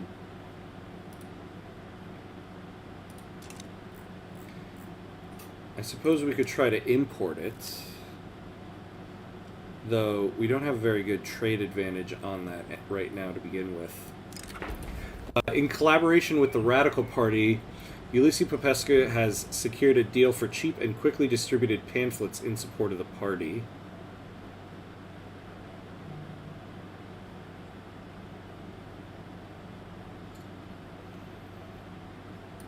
Yeah, we'll do that. Who is leading this right now? The Radical Party. That's not bad. I wouldn't mind them being in, as long as the Conservative Party isn't in. Is census suffrage better for when you have low pop acceptance? Census suffrage is good for getting the intelligentsia a lot of power, because literate pops get more political strength. So that's generally what it's best for. When you have low pop acceptance, yeah. I don't know about low pop acceptance, but it's more if you're really trying to lean into your intelligentsia, census suffrage would be the way to go. If you're trying to lean into the industrialist, wealth voting is the way. If you're really trying to lean into like either the landowners, or if you have homesteading, the rural folk, landed voting is the way to go there. And then universal suffrage kind of equally gives everybody, a footing, but given eventually all your workers are going to become trade unionists, this kind of leans heavily into the trade unionists later in the game. Hold on. I don't think it was that sensitive, unlike some Austrian guy that became leader in German. Yeah, that's a good point right there. Although notice how they didn't add that guy into this game, even though he was a young man near the end point of this game. Grigore Vatamanu of the Orthodox Church has been seen preaching in favor of the Conservative Party, convinced that their victory has been foreseen in God's plans. Yeah, this one we already know. We're going to take this one. The growth of branch lines along the main rail routes has been immensely valuable to the growth of our burgeoning rail industry. Nope, we're going to take the tech, as always.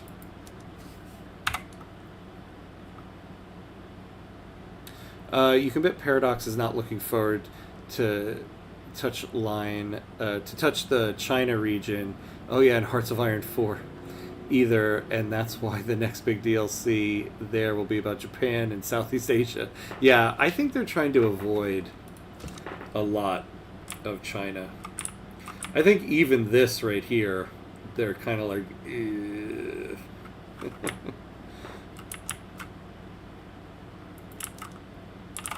because that is still a very touchy subject. There needs more historical figures like Bismarck. I agree with that. Yeah, I wish there was even more historical figures all around.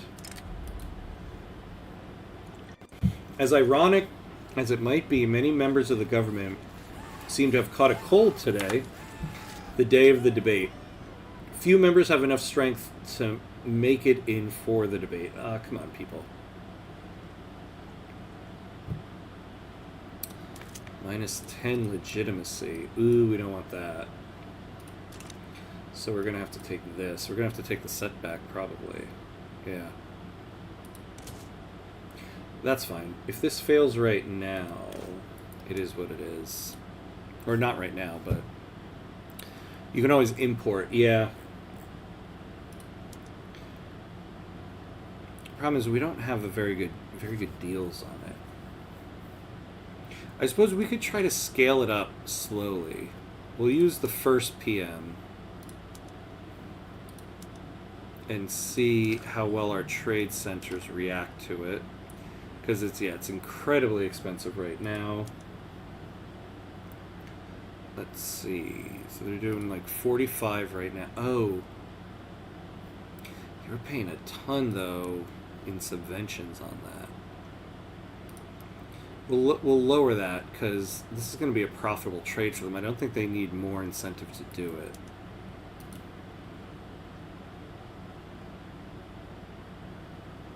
We are leading. We are leading. We are leading in lead. Not quite, but... Crusader Kings in their whole of Asia update, they're going to release is less problems since, it's ancient history, far away from modern politics. Yeah, exactly. I think the further away from modern day you are, the more leeway you have with including things. But the Boxer Rebellion and Taiping Rebellion is fun ticking time bomb to play as Qing. See, the other thing is Paradox. I think this is why Paradox really leans into the modding community a lot too, because they know we're not going to add the China content, but people can mod it, and we want you to, so that we're not the ones making it, which is great. It's not a criticism. I think it's excellent. All right. Oh yeah, legislative failures. Hey, we're up to 9th now. Okay, we're moving up there. All right, so right, the Radical Party won. Excellent.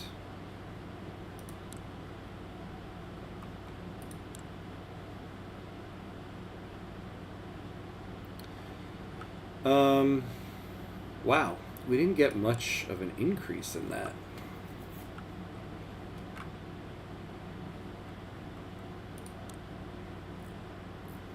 That's interesting. The Orthodox Church wants this. Huh. Okay, well, we'll let it play out.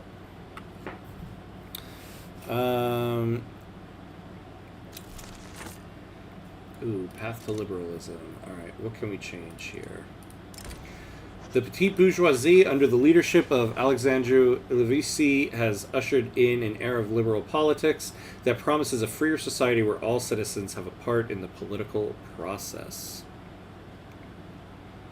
Yeah, so our radical guy here, but who can we change? Ah, so the trade unions could become radical. I don't mind that.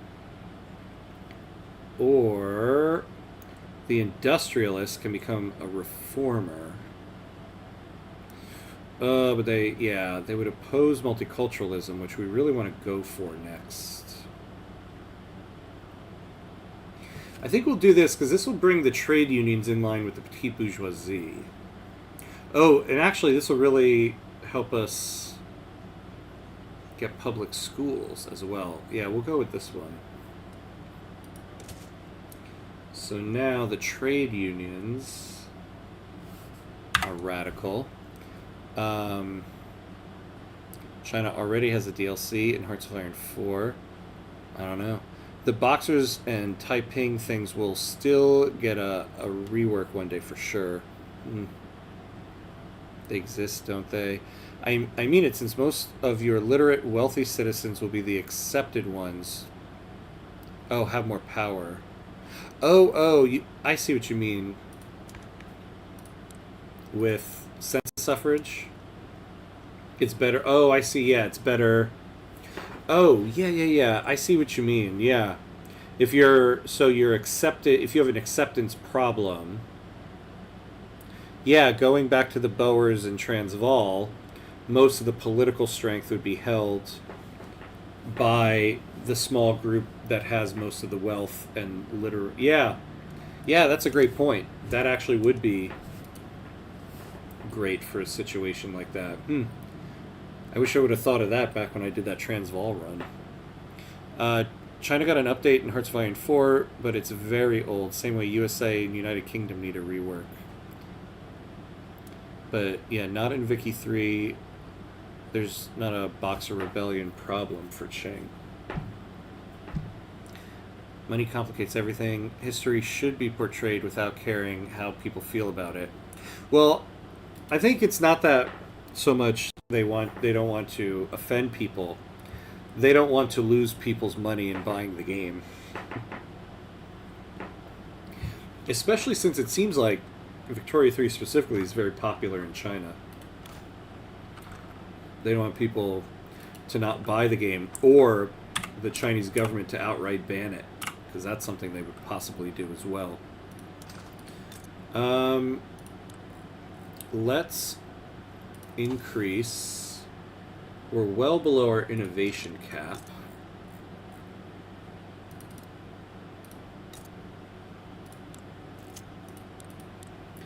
So let's build 2 of those. To outside observers, the trade unions may appear firmly committed to the idea of public health insurance, but behind this facade of unity, discord has long festered. Now a clique of dissenters have finally had enough and have officially broken with their fellow members over the issue of reform.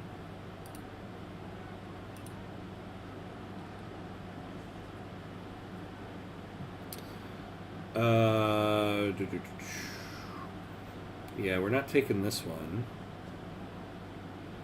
Yeah, I don't want to take that much hit to the government expenses either. But this is going to give us a setback anyway. Well, but this, oh, that's also going to give us a setback. We might as well just take this one. All right, so we're at the 2-hour mark now, so we're going to take a quick break to appease the Twitch ad gods, and then we'll be right back.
All right, and we're back.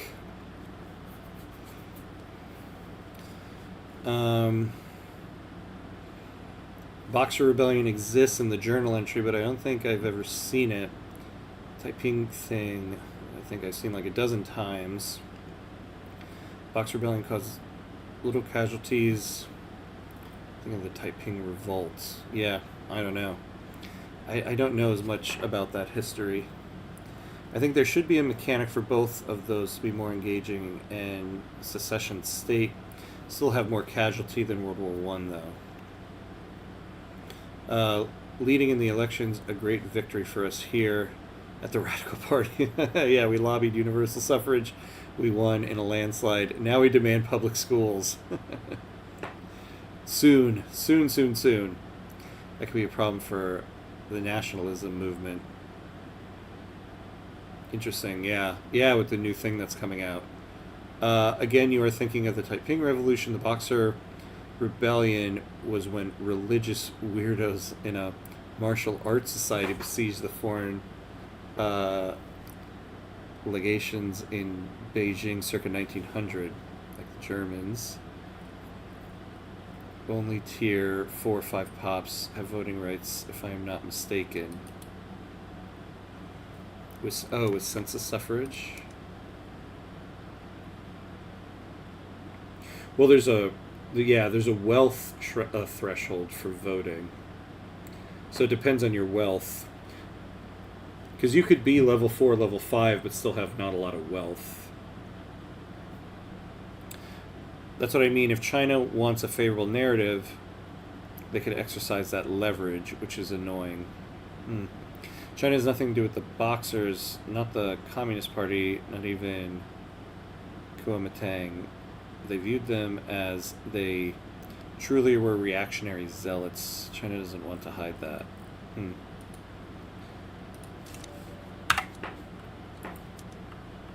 Yeah, but again, I think Paradox is like, but ultimately we just want to sell a game.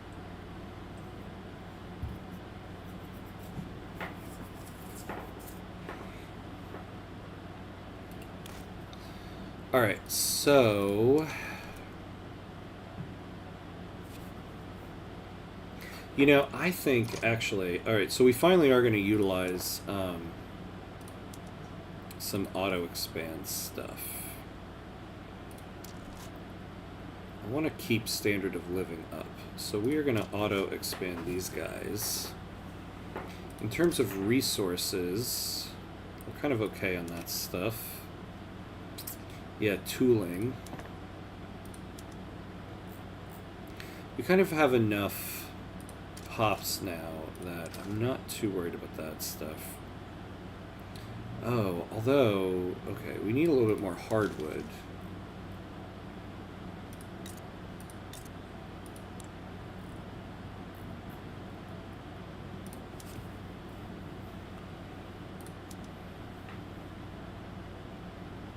Ooh, not that much, though.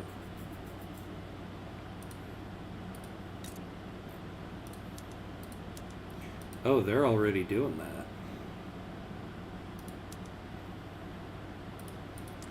Alright, so what we're going to do is we're going to try to import some hardwood.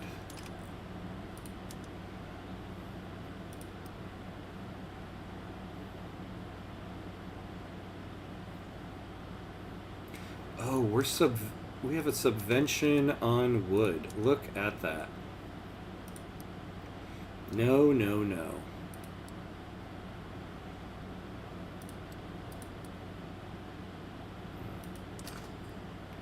What else do we have a subvention on? Fish and, well, lead. We have a subvention on fish. I think, though, our fish imports are pretty profitable. I don't think we need to subvention it. Okay.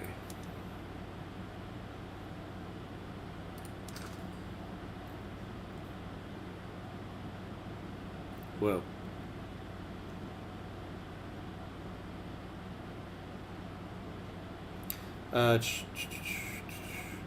No, only tier 4-5 pops in acceptance have voting rights by default. Oh, yeah, I see what you mean. Irrelevant of your voting system, but I might be mistaken. Tier 3 acceptance pops might also vote.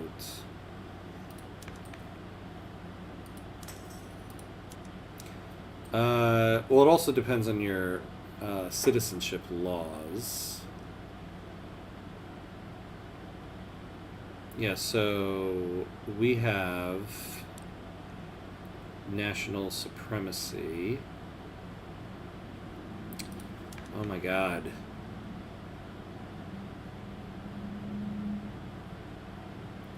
This is killing me.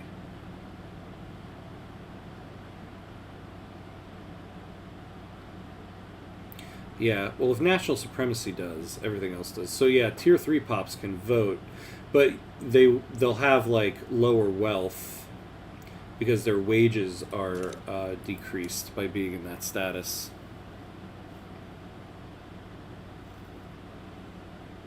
Trying to make sure to portray the century of humiliation as a contrast with their century of growth.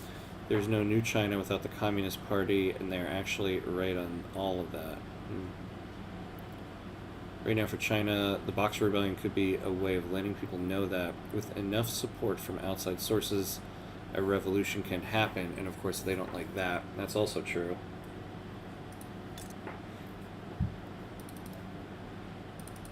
Let's build a couple more there. Now we can continue.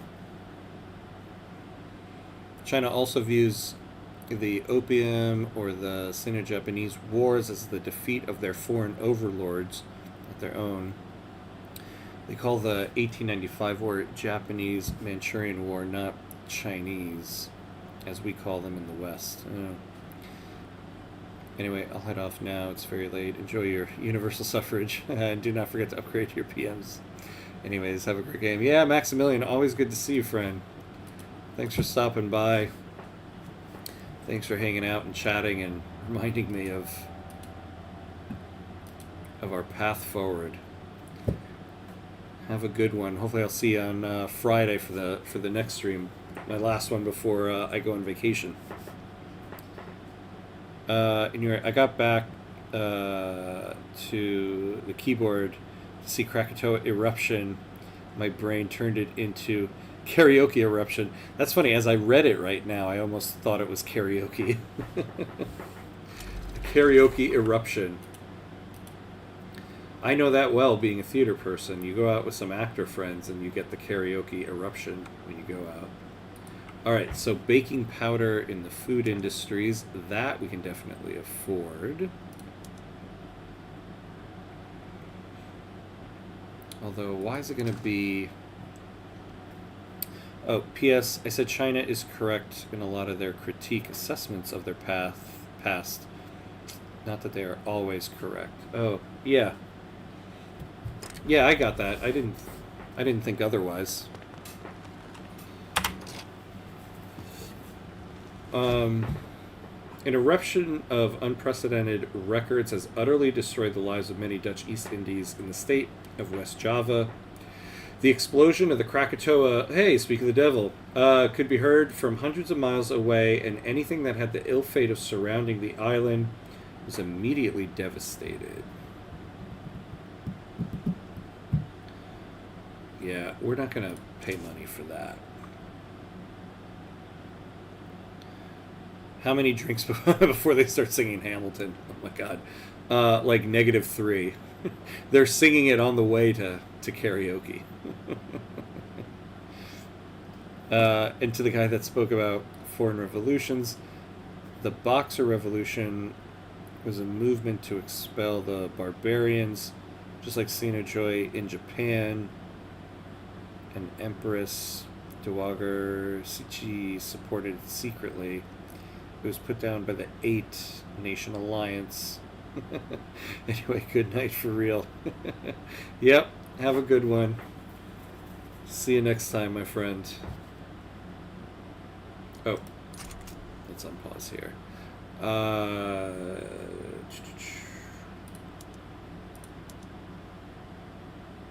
So let's add another guy here.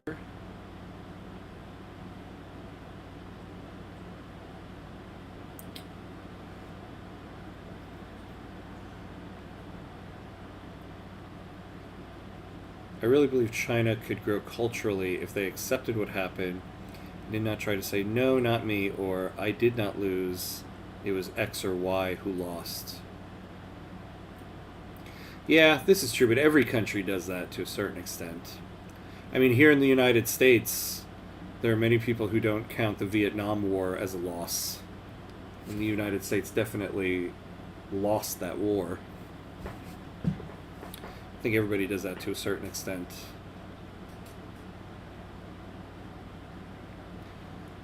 Alright, we'll take this guy. And we will add...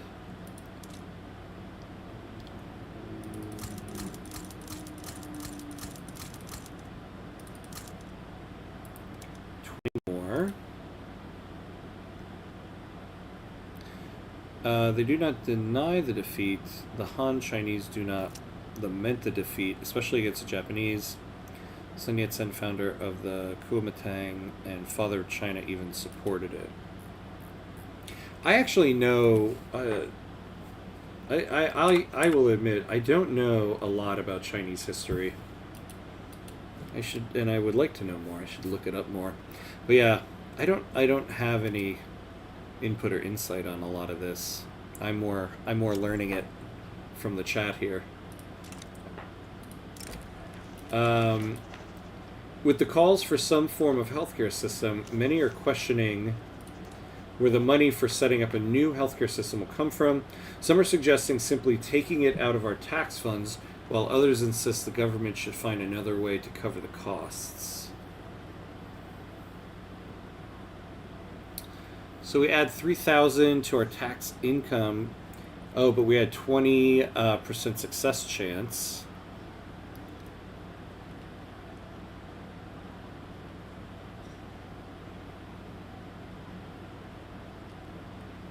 I'd rather not get the industrials closer to that. I think we'll take this, because we're already at 2 setbacks anyway. A factory in Wallachia has been rocked by a tremendous boiler explosion, with dozens dead or injured. The story of this tragedy has quickly become a national event. We could actually use some industrialist approval here. 5% of lower strata pops becoming radical. We can actually afford some radicals now I think about it. So, yeah, we'll take this.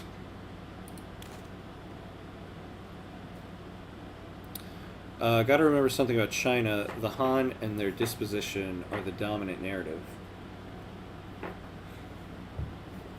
They considered the failure of the Manchurian overlords, and early on supported Japan against the Qing and the Russians in 1905, viewing it as the rise of Asian powers against imperialism.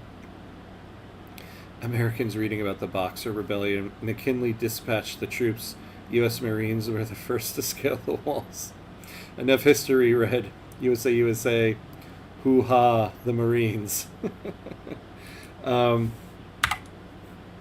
would be the case, except there's no room in the curriculum because we're too busy reading about the Civil War and the U.S. Revolution, and very little about Vietnam. All right, we're going to stop bolstering the liberal movement so that we can gain some lowered enactment time. The populist base of the trade unions has turned against, yes, supporting foreign entanglements. Pressure from within has led the group to distance themselves from the Romanian American Fellowship. Yes, leave it. Leave. Give them a little less political clout. Oh! And let's withdraw from that. That should do a lot for us here. Yeah, look at that. All right.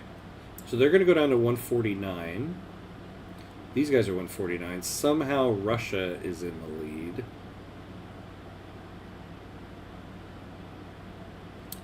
Yeah, but we have lots. So we need to get rid of censorship.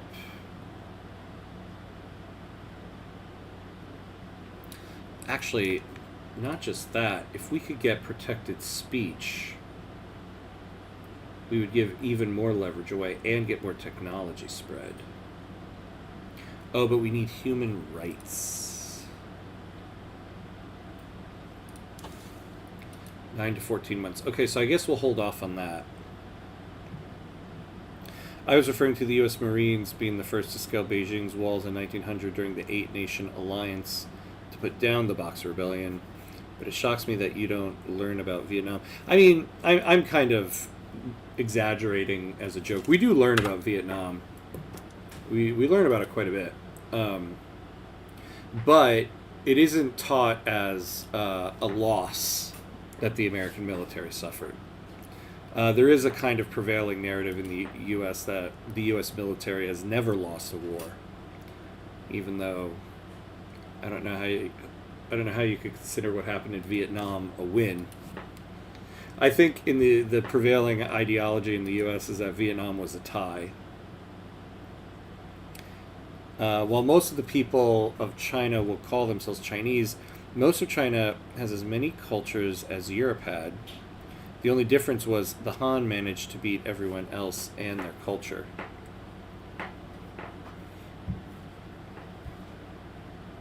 Yeah, that's true. There are a ton of cultures there, and it kind of makes sense when you look at just how massive the country is.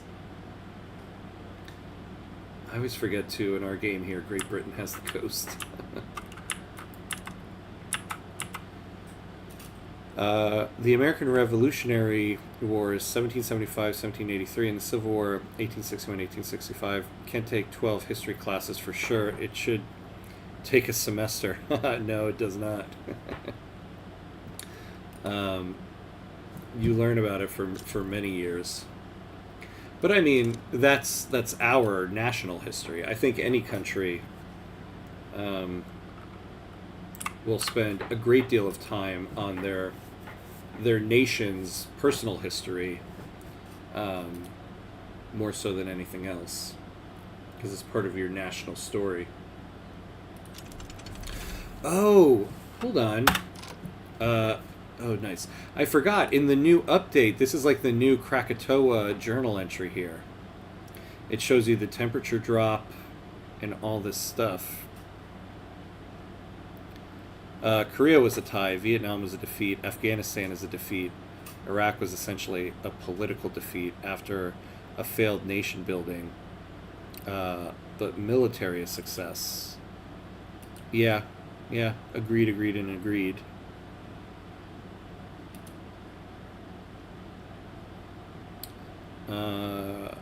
Iraq was essentially a political defeat. I don't know. I absolutely detest what our country did with the Iraq War. I don't think, though, the Republican Party in the United States took much of a defeat for that war. In fact, I think they got a lot of political points from it, unfortunately. I mean, it pretty much won them George W. Bush's second election. Now, internationally, yeah, it was a political disaster. That is incorrect. China had many cultures, like 3000 BC, and that's story and speculation. 90% of Chinese are Han. Think of China, like if the Roman Empire never collapsed for us in the EU, yeah. What happened to the Romanized culture of Europe? Good counterpoint there. Usually you can't have a big country and a big primary culture without some heavy cultural repression. All over the world you throw a stone and you find a new culture, even where there's not supported. Yeah, take a look at the United States right now. I mean, we're a massive country with a ton of people and a lot of different cultures. Yeah, I like how they do this now. Now the Krakatoa thing actually makes some sense. So the aftermath of the volcanic eruption in West Java is still affecting the world's climate, increasing the frequency and severity of frost, hailstorm, disease outbreak, and torrential rains, harvest conditions, until temperature levels are recovered. Your states that are currently affected by the devastation of the tsunami. No state is currently affected by the tsunami. Okay. Using the emergency relief decree on affected states adds a plus 20% chance to reduce devastation by negative 5% each month. This is great. Man, I wish they've had this for the longest time. I love this.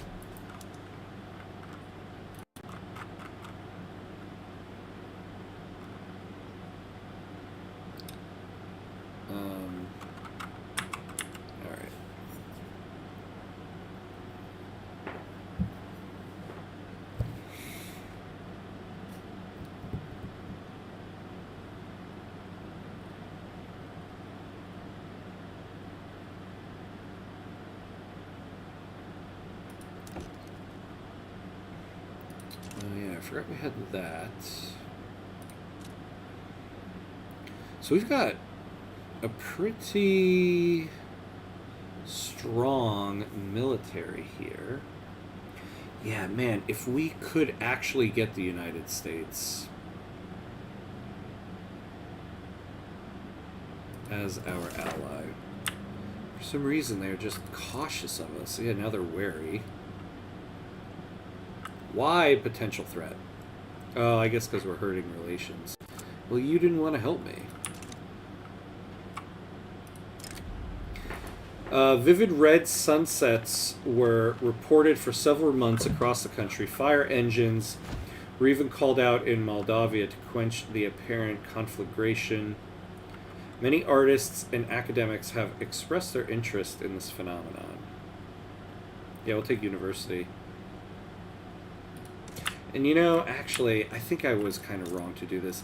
I keep forgetting, though, we could always, if we have good relations, we could try to sway them in the Diplo play when it actually starts.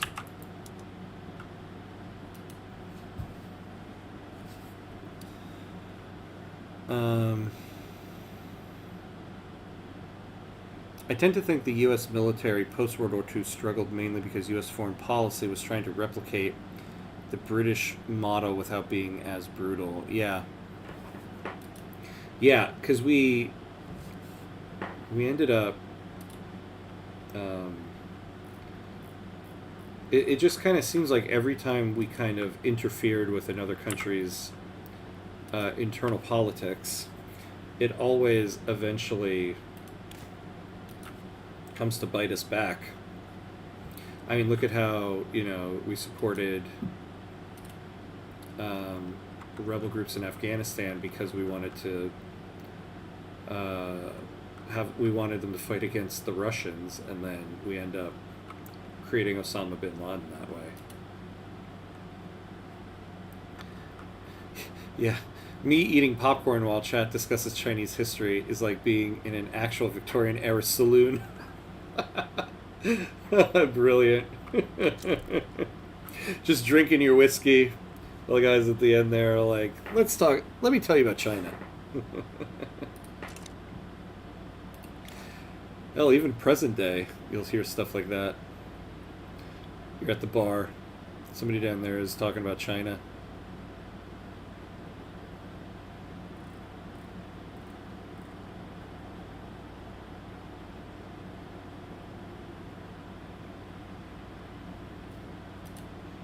A lot of passion about China, too.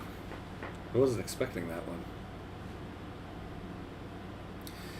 Interesting, we haven't gotten a Corn Laws event in a little bit.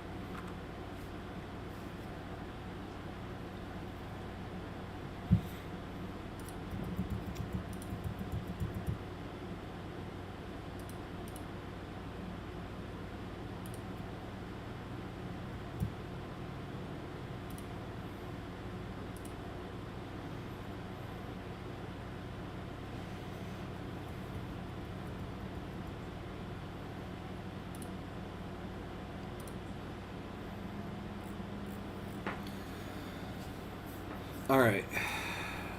How are we doing here on... Yeah, Prussia, we have, like, similar militaries now. So, don't look at me like... Yeah, so that's much better. How many alliances do you have? Oh my god.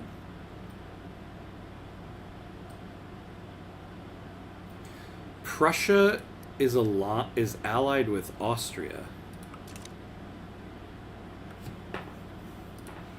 Alright, this is going to be difficult.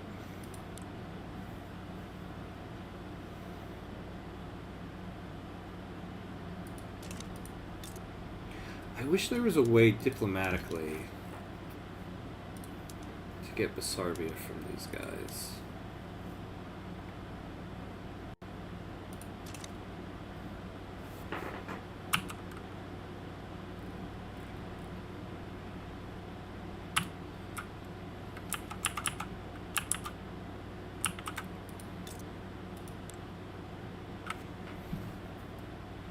So why? Why? They view us as a natural enemy.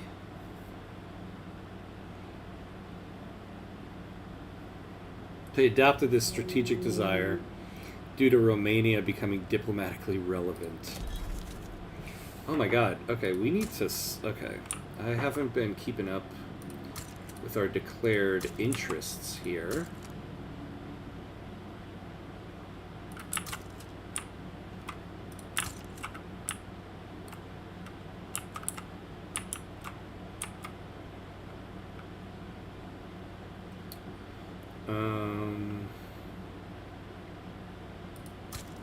Scandinavia. There we go.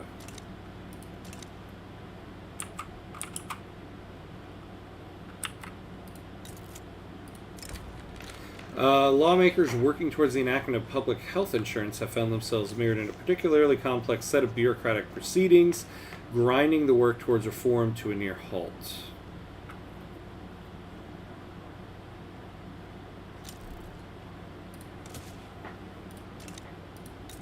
I wonder if we can subjugate Serbia.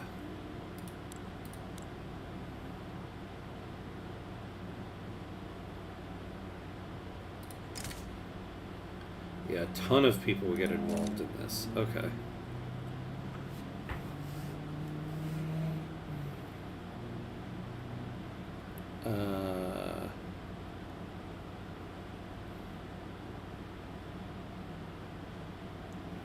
Imperialism in the 20th and 21st century is harder to do while keeping optics, yeah.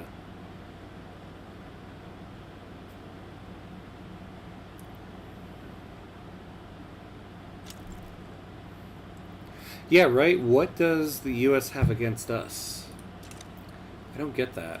But we do have an interest in the region now. Maybe because we weren't keeping an interest here? I don't know.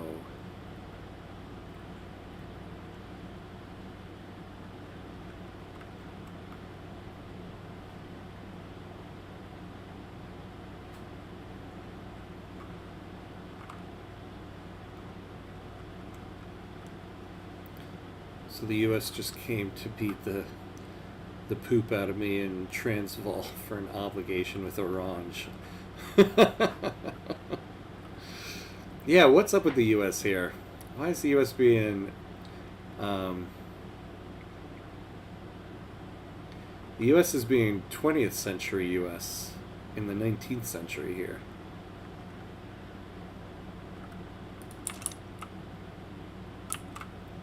I also think, you know, I do need to start keeping an eye on the budget here. Yeah, we could use more wood.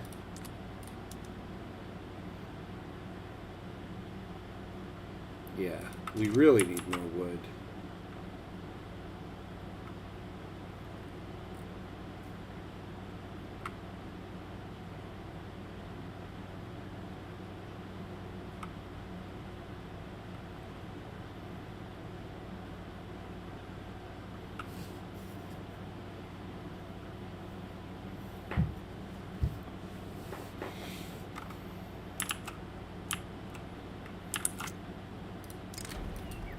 Disagreements between the petite bourgeoisie and the trade unions are causing conflicts in government.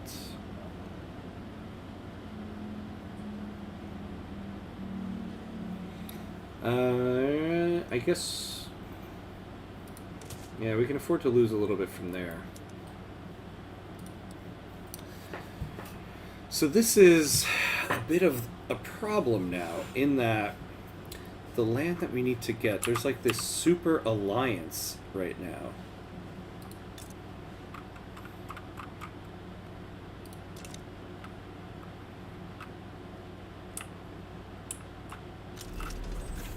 Ah, human rights. Here we go. Here we go. All right. The interest of the petite bourgeoisie in the lucrative trade with the United States of America has led them to align themselves with the Romanian American Fellowship. Honestly, I think I'm going to try to lean into this. The Romanian American Fellowship. Because it does kind of seem like now...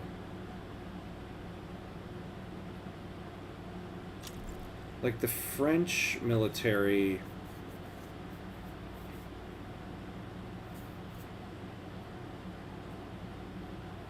like Russia, Austria, Prussia together here.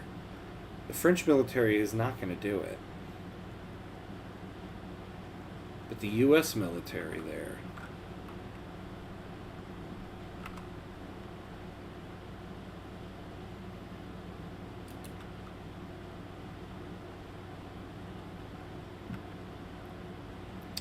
Yeah, we're still doing our heated debate about China here, it looks like. I Have we reached a consensus yet?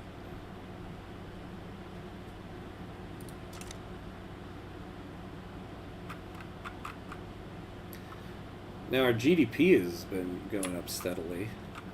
I gotta think about this here. What are we going to do? What are we gonna do? Well, one thing we could do is start increasing some of the military tech we have. That's true. What are we getting tech spread on? Enlistment offices.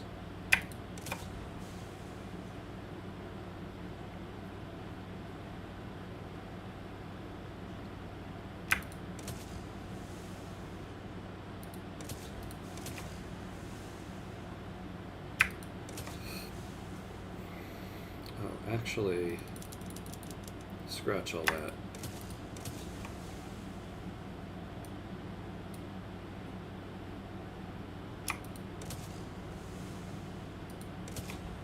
There we go.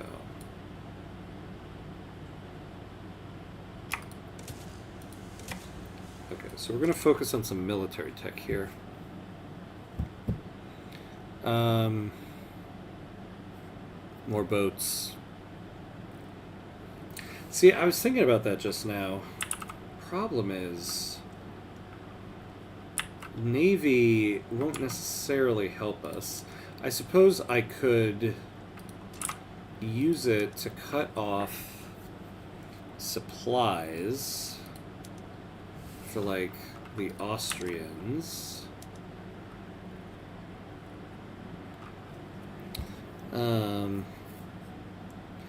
Historic League of Three Emperors... Oh, the Historic League of Three Emperors was an actual alliance between Prussia, Austria, and Russia to keep the balance of power, including the Balkans.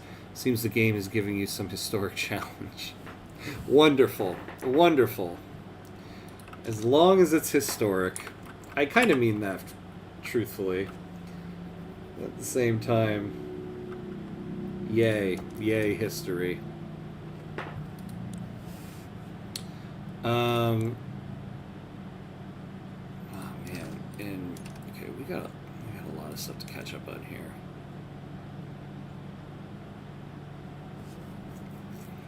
Need more steel.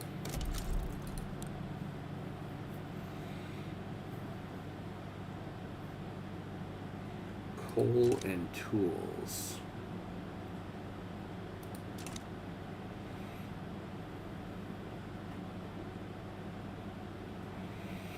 Yeah, ironclads and rushed into monitors. But the thing is, this isn't really going to be a war. The Navy is really going to win us. I mean, as it is, we're already outnumbering their Navy. Our Navy will mainly be used to cut off any type of supply shipments they have. Though, interestingly, I can't seem to find the... Is Austria doing anything here?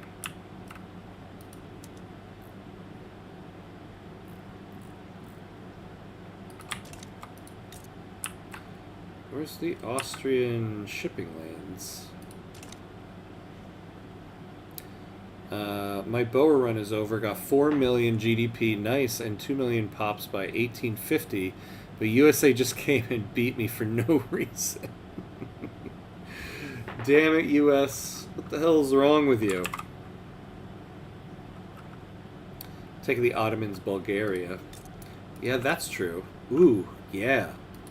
Look at all those people.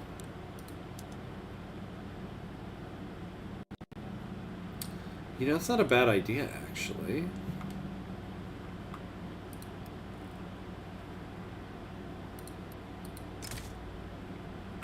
Huh.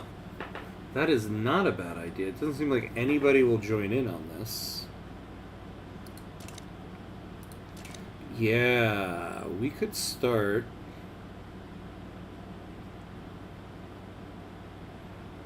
taking some land, increase our military. Let's take a save.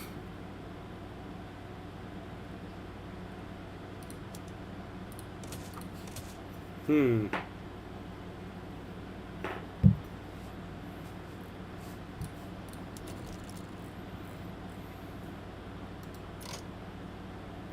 You take Bulgaria and some of this land, northern Thrace, and nationalize buildings and stay under our infamy cap.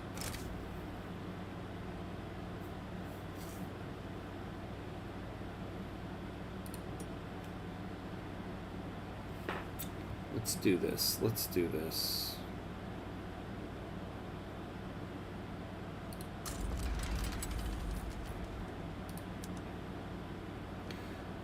And we'll get more land on the coast here. So we'll take that and northern Thrace.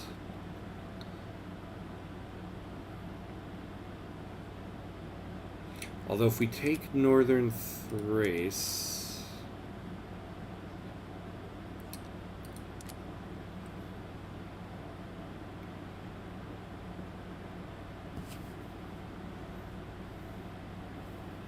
I think maybe we'll just take Bulgaria because I could use an enforcement of money transfer here. Maybe not that much.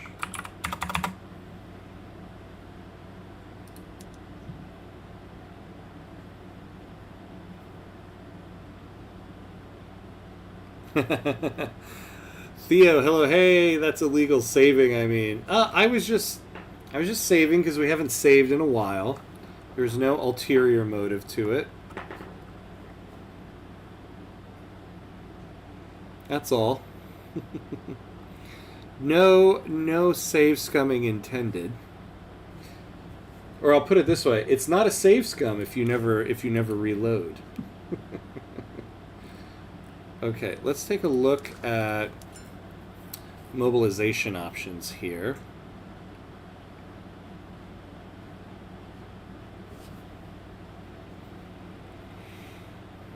Oh man, we do not have tobacco.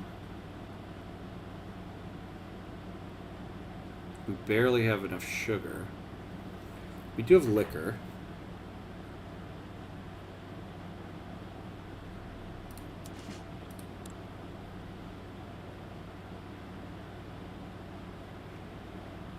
So let's add in liquor, groceries. We're gonna need to add it, but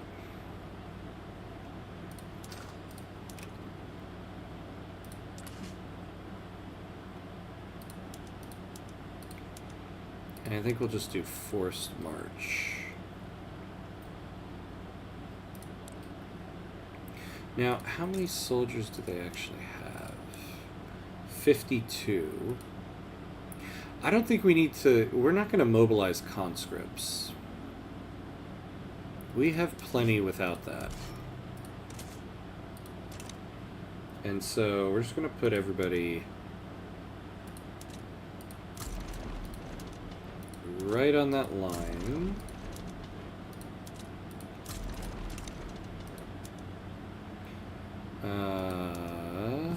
And where's their shipping lane?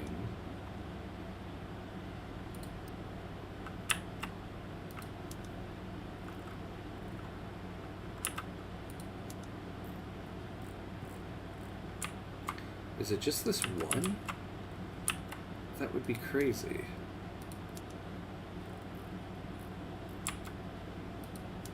I guess it is just this. Alright, so we'll take our guy here. Are any of these guys fairly good?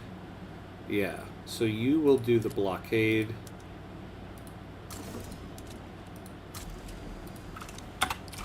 Alright, there we go.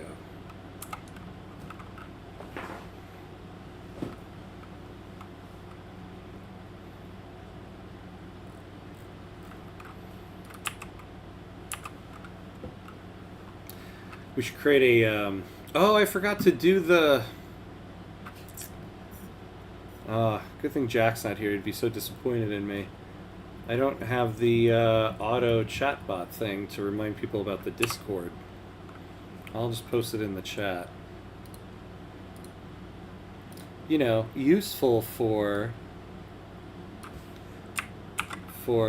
longer, what do you call it? Political discussions.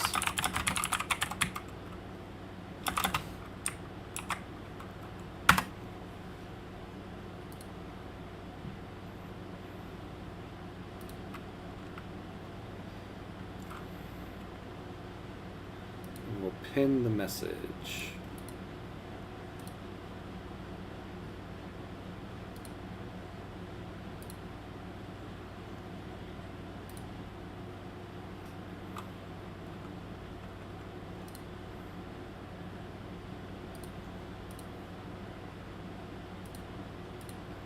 There we go.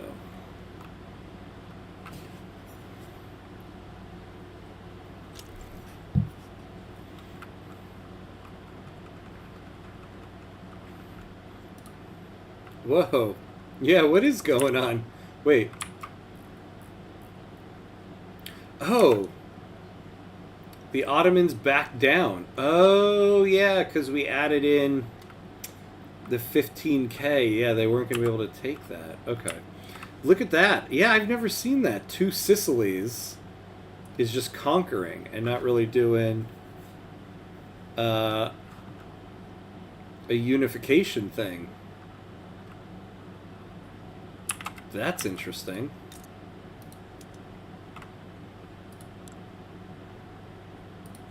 Oh, man. Somebody needs to take on Austria here. Okay. Well, we got Bulgaria. Let's incorporate it.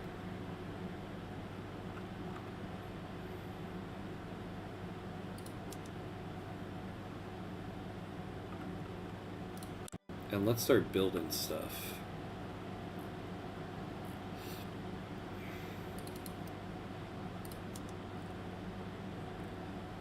The Hudson's Bay Company.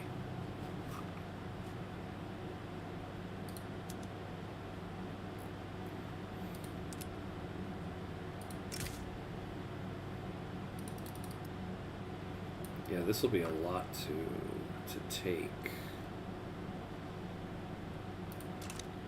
602K. That's going to be a lot of income for us. What happened? Okay. Remember to check if Sicily's unites Italy, if they keep their coat of arms instead of the Savoy one. It would be very silly if they got the latter. Oh, yeah. Yeah, if they actually end up unifying here. It's almost like a blocked out Croatian flag here.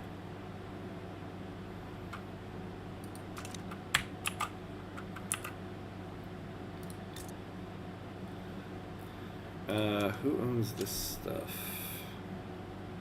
The financial district. Law stalled. I'm tempted to just take these things. Let's do it.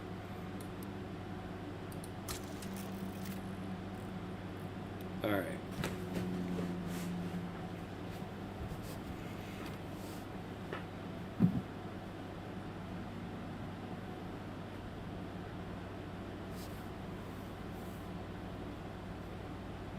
So now, yeah, they did level out the price of our wood, which is good. And, okay, hardwood too.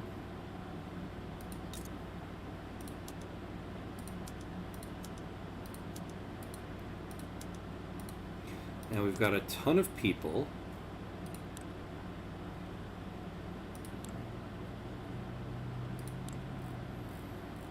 So first things first, we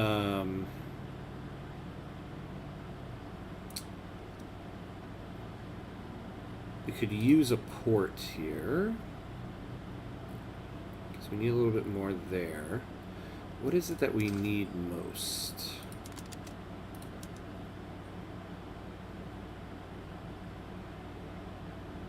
We do need, okay, so we do need some military shipyards. Which means we could use a cotton plantation here.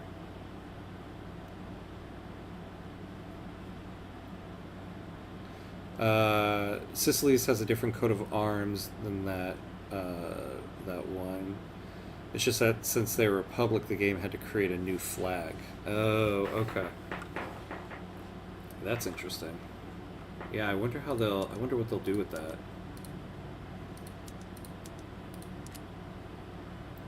Oh yeah, I think we still need fish too, right?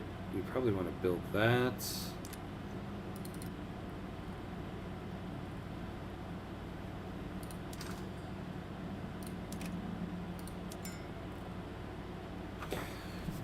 Okay. Now we do need stuff for our mobilization options. We just got an uptick in tobacco. That's interesting, because we don't... Oh, Dobruja. Oh, they're getting a bunch of people. So that's good, right there. And I think, is the Navy still hiring here? No, it's good now.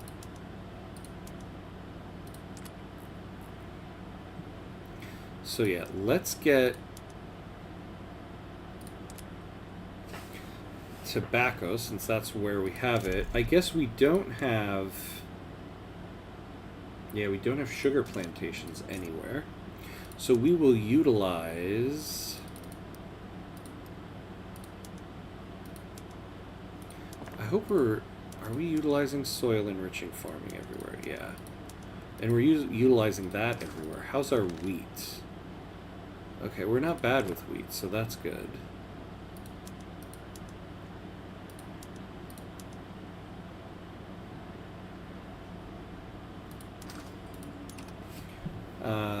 Right. Got a lot of steel, got an excess of coal. We need iron. So we can start utilizing some of these PMs. Let's take a look at railways here. Bulgaria needs, oh, it needs one at least.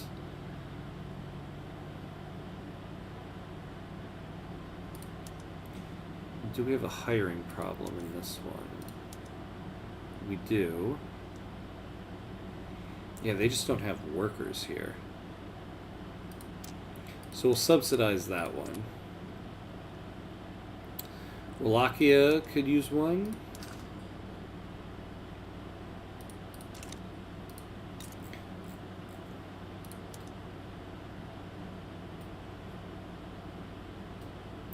Wow, we need a lot here.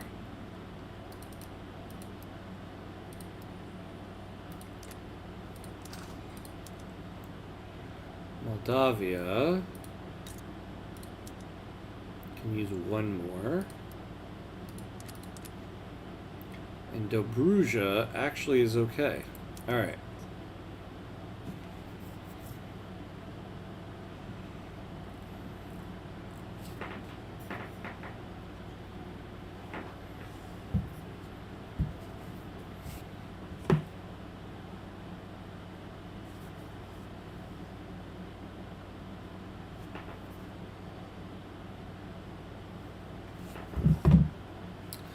Alright.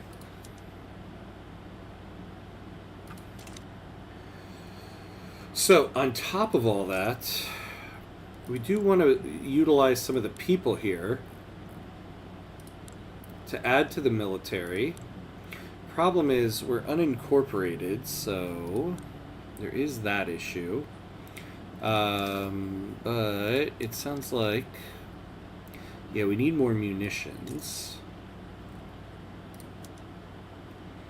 And it sounds like we need more explosives.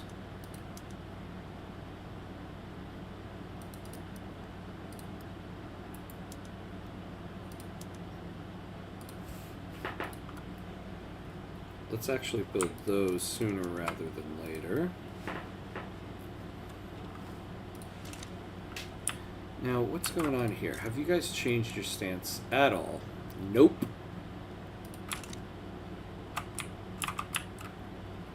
I wonder if we did actually lean into getting into the US power block, would they support us more? Oh man, no, no, no. They have foreign investment 3. That means they'll have foreign investment rights in us. Damn. We don't want to do that.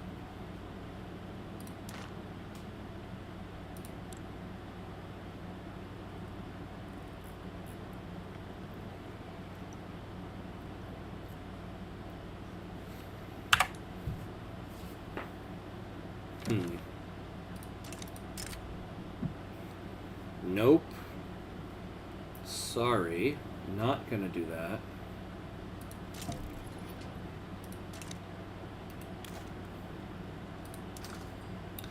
Alright, so we could... Yeah, look at all this iron. Who needs iron in the world? Belgium.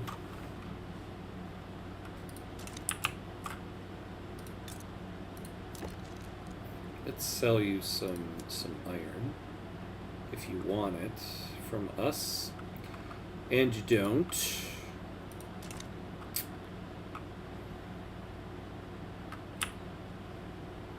Or actually, how about the... Well, the US should have tons of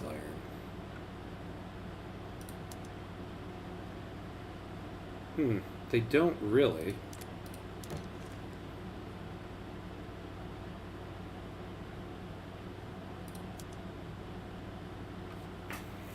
Is there anything you want to buy from us? Nope. I can't believe we can't sell this iron to anybody. I guess Denmark, Japan.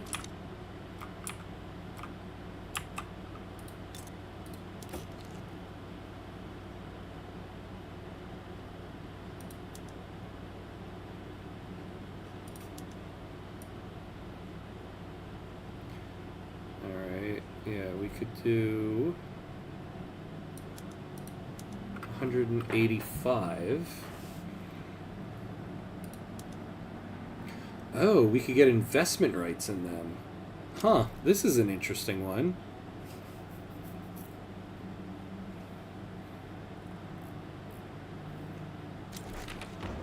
Hey, we have public health insurance. Alright, we're going to go for multiculturalism now. What else will you guys buy from us?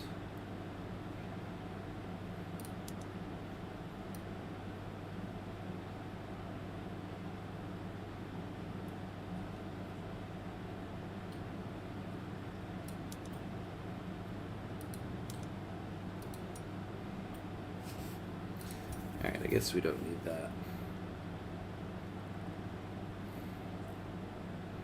Were they in somebody's market? Oh, we already have trade privilege. Okay. Yeah, we will take this deal. Absolutely. Alright. Let's start getting... multiculturalism. The petite... Oh, that's right. Petite bourgeoisie has radical. Wait. Oh, no, no, no. Yeah, I'm getting them confused with somebody else, with a different thing.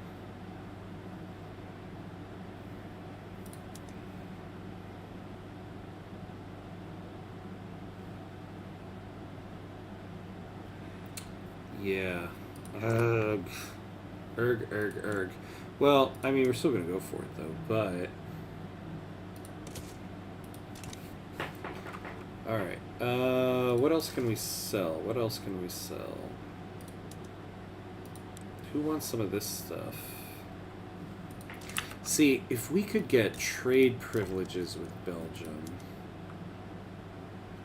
All everybody wants with us are investment rights. Damn.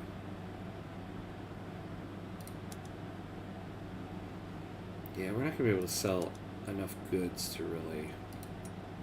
What if we did that?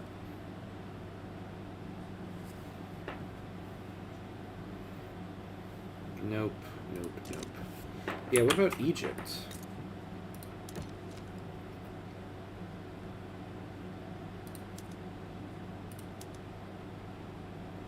%20 chance? And then what if we sold you some stuff? Like steel.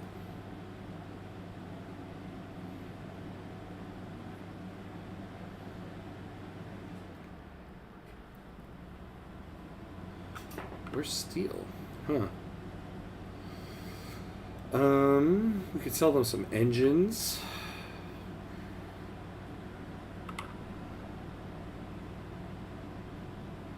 So they'll take paper and porcelain. Let's take a look at our paper mills. So we are utilizing everything. What about our glass works?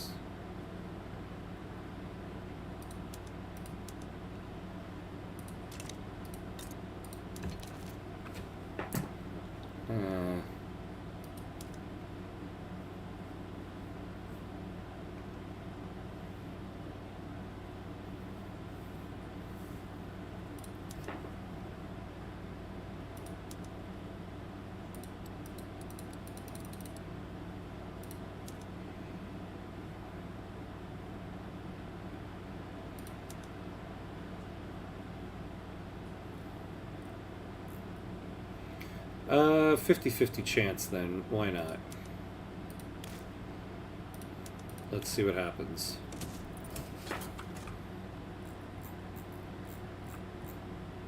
Oh, damn, I went right through the break. Alright, so we're going to take a quick break here. Ads are about to start. So, very quick bathroom break, and then we will be right back.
Alright, and we're back. Alright.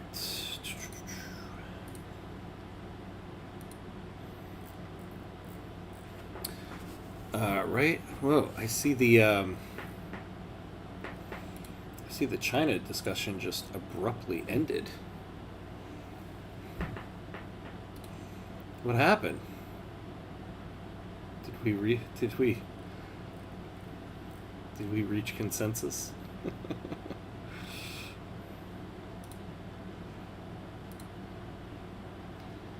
All right.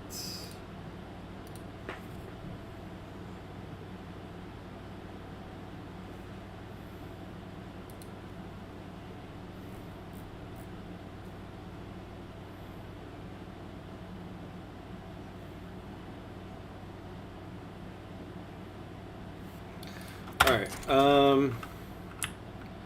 If we could get like a big trade deal with the United States, maybe.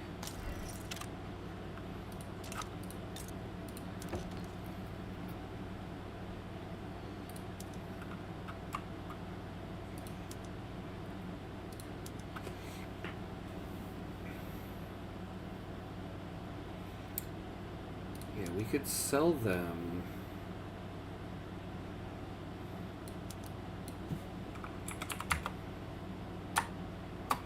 Bunch of furniture.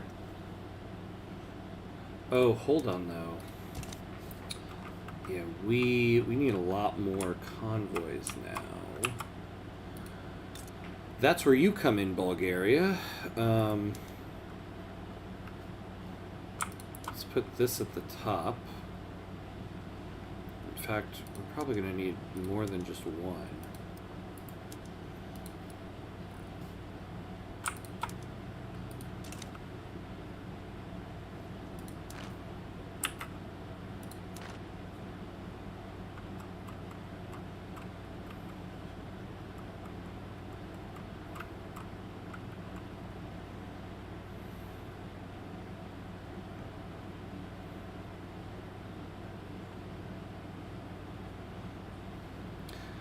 Yeah, if we created any type of like economic dependence here,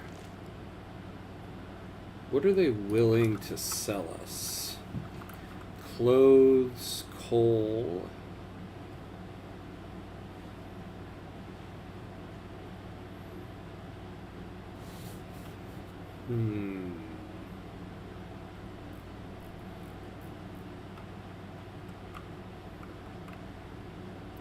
How much coal do we have left to actually build?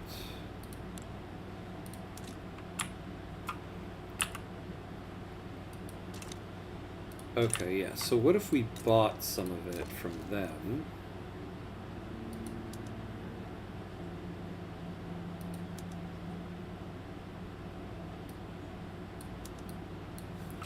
So if we bought like, 200.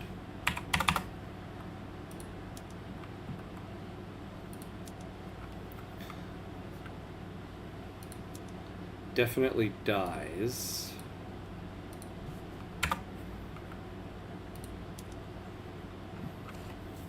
And then what if we sold you some stuff?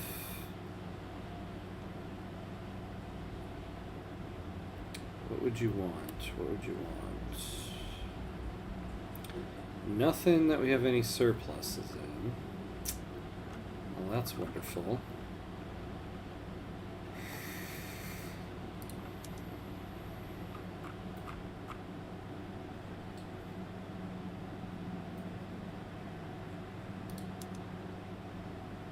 But not the power block embassy.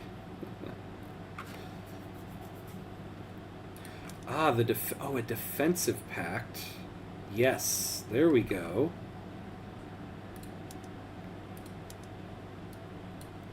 Alright, yeah, what if we sold you like 35 engines? Okay, this is good.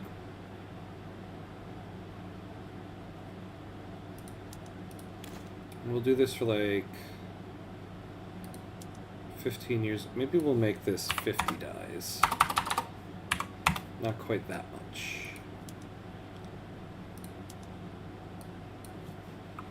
Make this like 100. That's right. They call me the negotiator.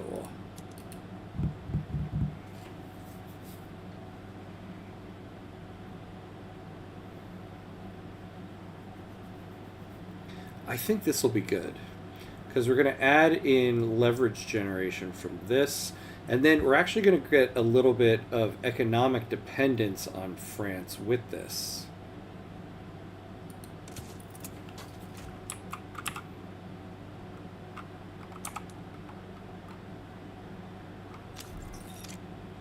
All right.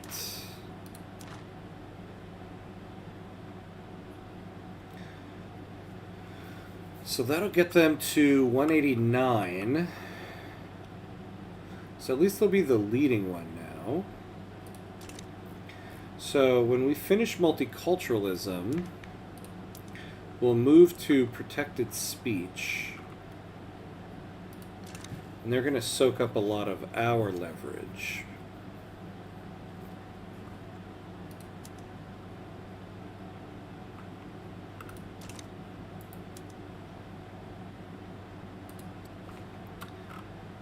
Oh, God. Look at this construction inefficiency in Bulgaria. Alright, what we're going to do is we'll put some road maintenance there. And some violent suppression. Alright, so that cut it down by half. Although, doesn't Dobruja have... Oh, they have people now, so... Hey, we got an advancement on that. That's good. So build us another port in Dobruja there.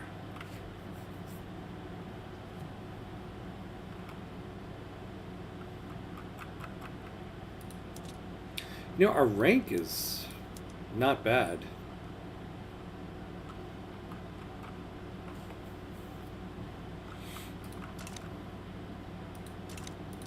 You know, we are getting ever increasing in debt. It is a little worrisome. I shouldn't raise taxes though. I shouldn't do that.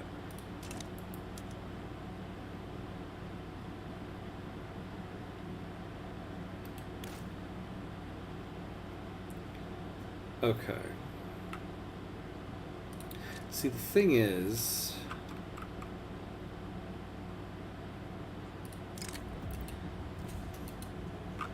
oh, okay. Alexandru Ilievici has grown discontent with the Romanian government's institutions. A conspiracy is forming among the petite bourgeoisie to launch a coup against the government and establish presidential republic. See, I would like this. It's just that our current monarch is an enlightened royalist and is the only one giving us a success chance on this. Now, I could manipulate this coup to take a while.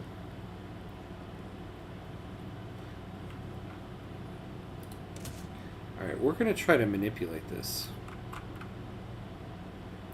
Yeah, it's not a bad idea, actually. 5 more boats. I could use 5 more boats. Yeah, let's do it. Let's do 10. And complete that guy. Let's do that, but I do need these ports. Monarch is the only one in the entire country carrying the humanist dream and gets a coup for it. I know, isn't that how that works? Isn't that the thanks you get? The barracks in Moldavia have been reporting a large amount of mysterious losses of firearms. Alright, so here's where we gotta be careful here. So there we go. I want to get multiculturalism passed before the coup finishes. The other thing is, so who supports... Like, nobody supports this law? Yeah, nobody supports it except this guy. And he's hated. Although I wouldn't mind getting rid of his expensive tastes.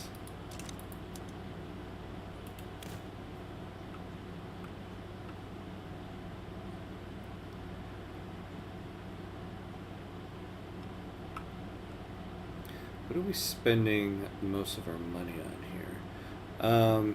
Do you get enlightened royalists after they fall in love with culture other than your primary? Because my emperor fell in love with I know woman. Yeah, that's it. Yeah, that's exactly what happened with our guy. He fell in love with like I think it was a Turkish woman. and gave us the option to make him an enlightened royalist.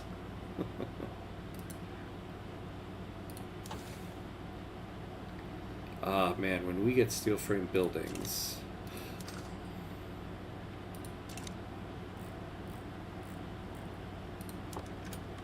When we get steel frame buildings, maybe we'll finally hit prosperity.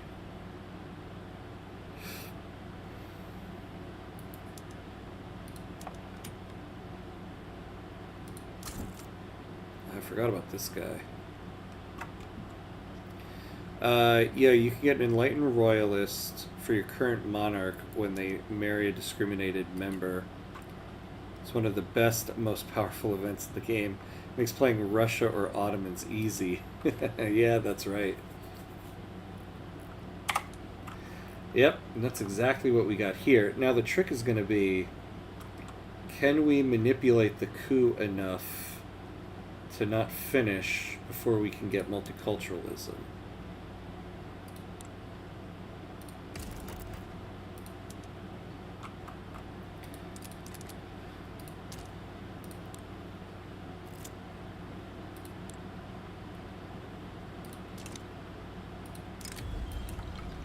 General accused of plot. Eugene Lupu, a general associated with the industrialists, has been accused of grave disloyalty. He claims that this is nothing but a plot by subversive elements to remove a barrier to their rule.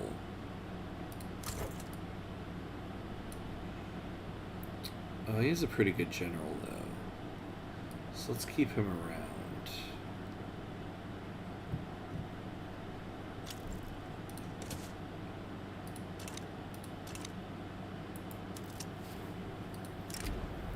Some shopkeepers have expressed opposition to the equal treatment of Russian people under the multiculturalism law, announcing that they will refuse them service. I guess we'll just take the -10. And we can't,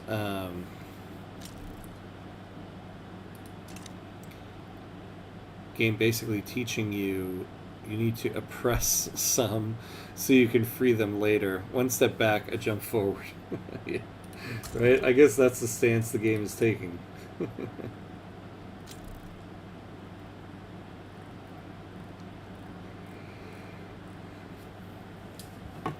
All right.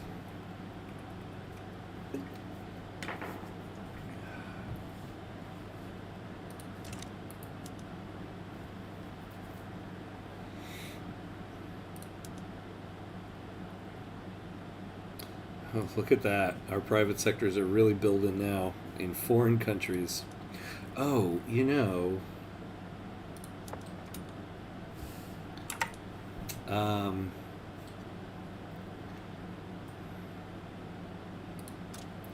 we're going to give these guys...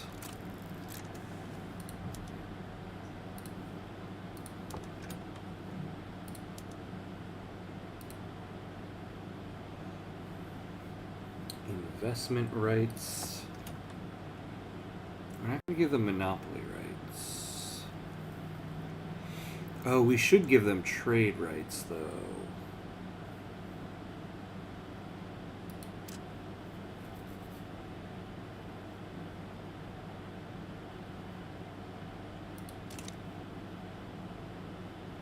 Like, for example, you can only get the sovereignist ideology from characters by discriminating in colonies.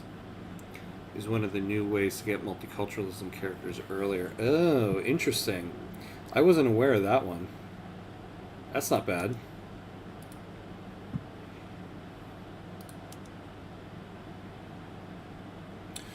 Ooh, you know, had I had the foresight, instead of getting this company, I should have just gotten the steel company and gave them iron. In retrospect,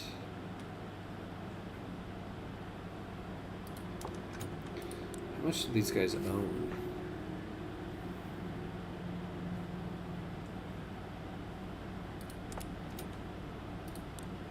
I wonder if it's worth getting rid of the metal company, giving them industry rights on iron, and then going for someone else.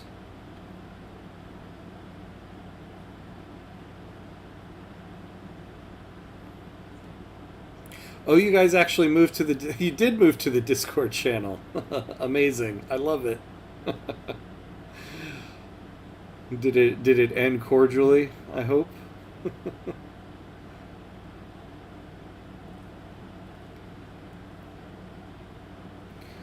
Oh, yes. You know what we actually could use? The military one. Any bit of military help we can get.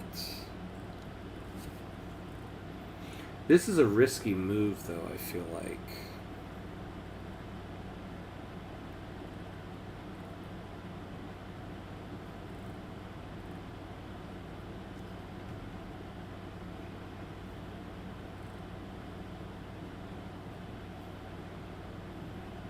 You're talking about Greece now. Amazing. I love it. The ham chord, bringing people together. I think we might do this. I think we might retire the metal consortium, give iron industry rights to the steel company, and then get the military goods company.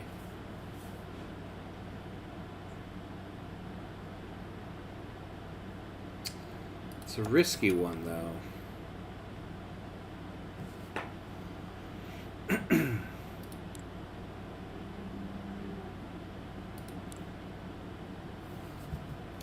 This is Victorian equivalent about the guys in the local saloon getting so into it they take their conversation to another saloon. Yeah. And then when they were done in that saloon, they came back to the original saloon. I love it. Figures representing the petite bourgeoisie have approached elements of the intelligentsia, looking for support in a hypothetical plot against the government. I would love to give this political strength to them. Alright, the next one we gotta take should go down. Alright. We are going to take a save on this moment, actually.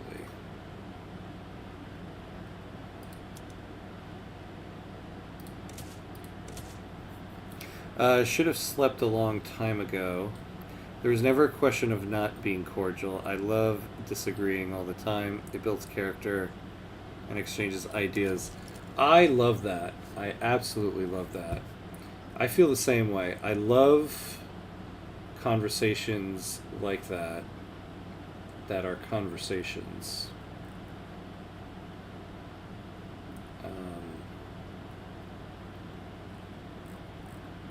Because there's so much political discourse in the United States right now that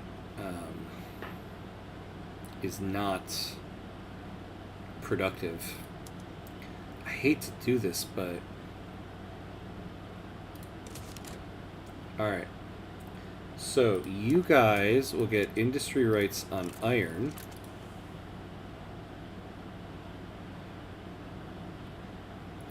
I'll wait to give you trade rights until you reach prosperity. And then, yes, we are going to take the Armament Corporation of Romania and get that extra army offense.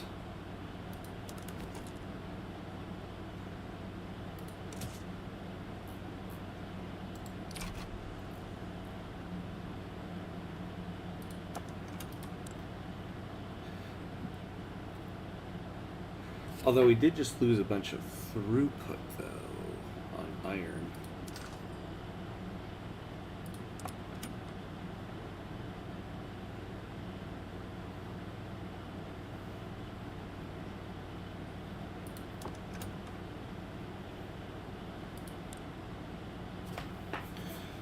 Oh yeah, and what industry? Oh, they can get steel. No, thank you.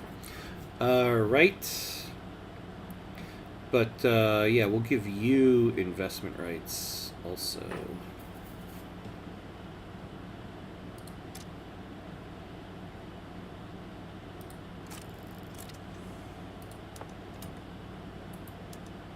Perfect. There we go.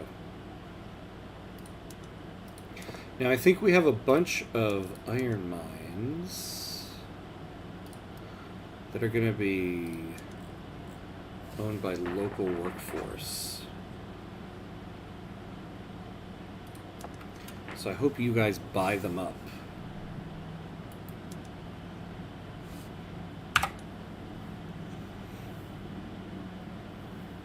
And another good thing is we have 2 potential prestige goods here.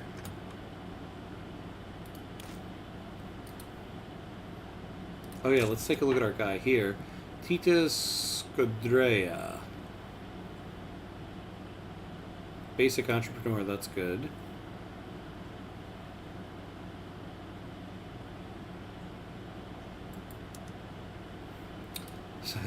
We won't go bankrupt. We are kind of in a deficit spending moment now. We have a very low interest rate. Lost stalled. I would would like to get this down a little bit, but we won't go bankrupt. But I don't want them to empty the investment pool too much, though. As a U.S. person, could you elaborate why Americans have prom?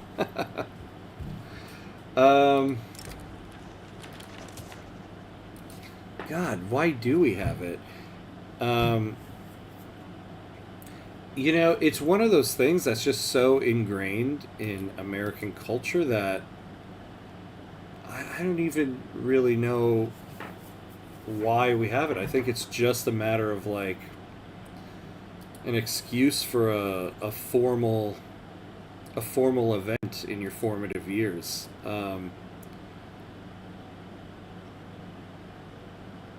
Why do we have it? Let's see. Oh wait, hey, what was your section option in life if you did not become a professor?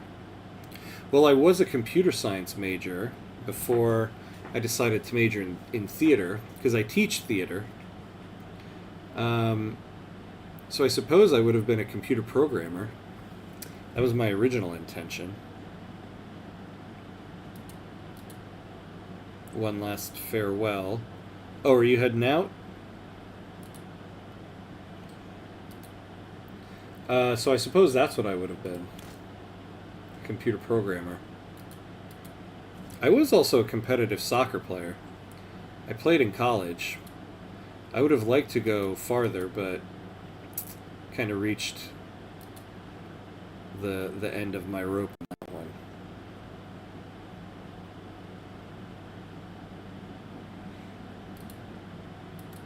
Also, to go back to the prom question, I think the other thing with prom is it's generally done in like your last year of school near the end of the year. So I think it's also kind of like a formal end of high school event, basically. It's almost like a celebration of the end of high school in many ways. Oh, prom is one. Yes, exactly. Yeah, one last farewell. Yeah, that's what I was just thinking too. Yeah. He warmed the bench in college. I did, actually. I did. I warmed the bench, but also the problem was the guy who was the coach of my college team turned out to be the absolute worst human being I've ever known in my life. He was a despicable, awful person. And kind of just ruined my passion for playing. I absolutely hate that person. The Romanian supremacist movement has begun a propaganda campaign painting Ukrainian people as criminals who will be allowed to run rampant under the multiculturalism law. I also just pretty much really hated everybody I was playing with. I was like, I finally reached a point like, why am I doing this? I didn't have a good reason why. Like the prom, you buy the dress, you only use once, and never do it again for the rest of your life. Yeah, kind of like a wedding. You do that with a wedding too. Well, it's funny though. Women buy the dress, never use it again. But for boys, you go to the tuxedo rental place in the mall, and you rent it, and you give it back after the weekend.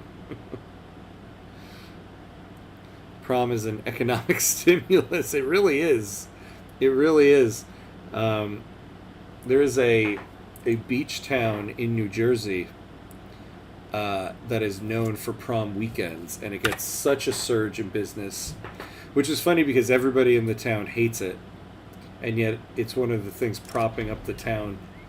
An explicitly partisan newspaper founded by members of the Romanian supremacist movement in Bucharest has published its first issue.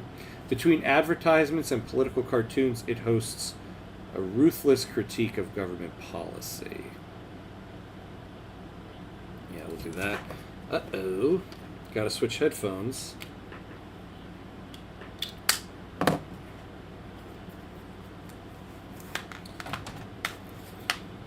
Oh man, I need an event for this coup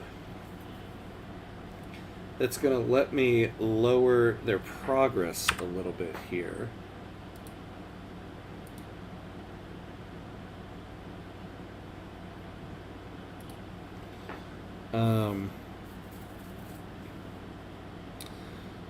You can make other ceremonials like graduation or festivals or charity agenda. Yeah, you can.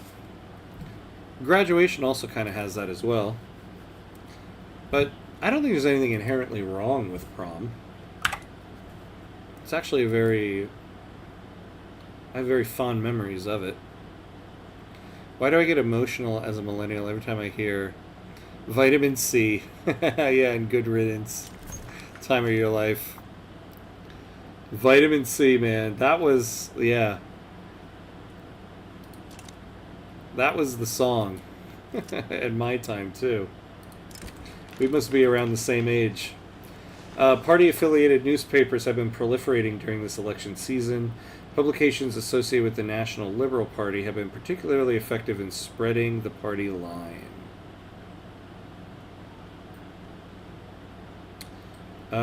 Yeah, let's get the National Liberal Party there. Damn, this coup is about to happen. Prom is a celebration of they managed to stay alive up until now. That comes from long ago. Yeah, problem is you manage to stay alive till now, and then the prom weekend you almost die. Children working in the motor industries of Moldavia have suffered injuries trying to operate the machinery used in production. I'll take this one.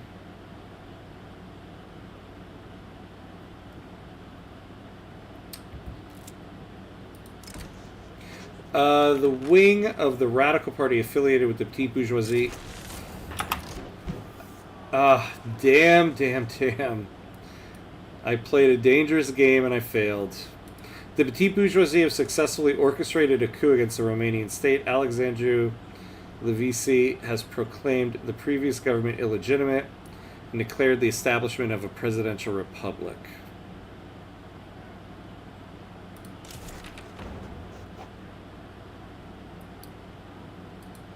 I didn't realize we were going to get oligarchy out of it.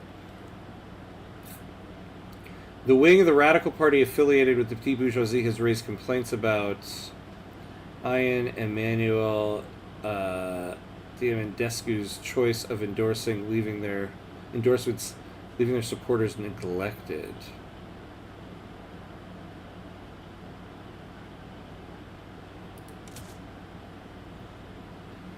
Damn, and it canceled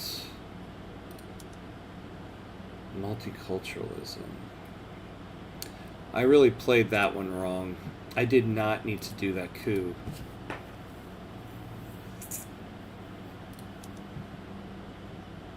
Well, we're going to get universal suffrage again, I can tell you that much.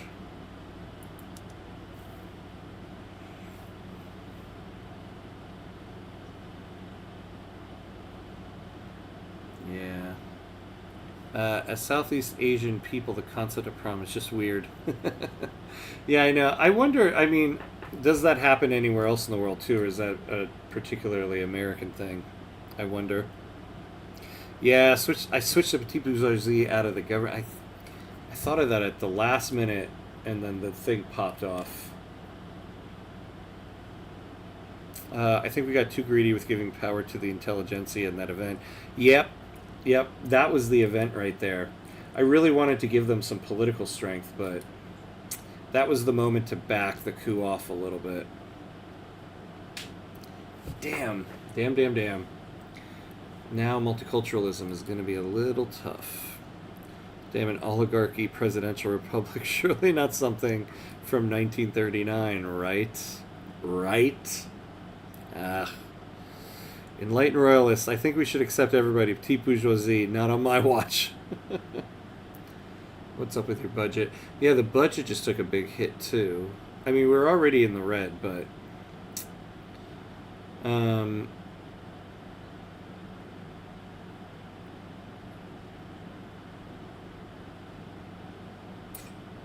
Damn. That was a tough one to take.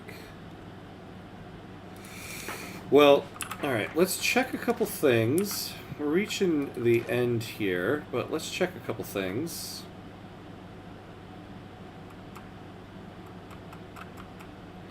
Alright, so... everybody's kind of neck and neck here. The U.S. Okay, so they are cooperative with us. I think maybe getting on a presidential republic kind of did that. Yeah, they still, though, don't want anything to do with us.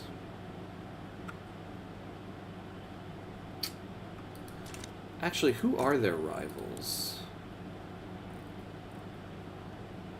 See, look at that. You rival Austria. Like, what the hell? What the hell? I suppose we could declare a rivalry.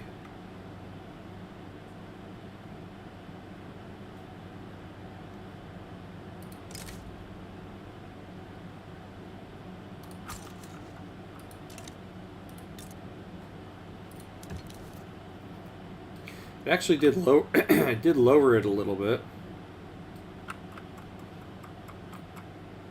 Yeah, from having shared rivals.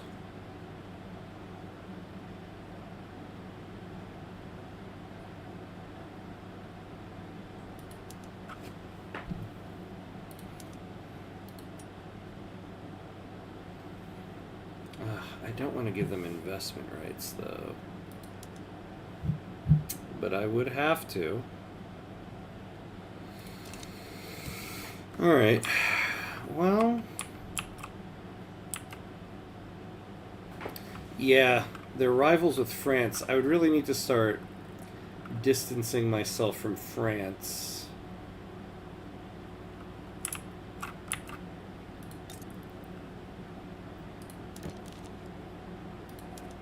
Yeah, they're not any more open to us. Who are their rivals?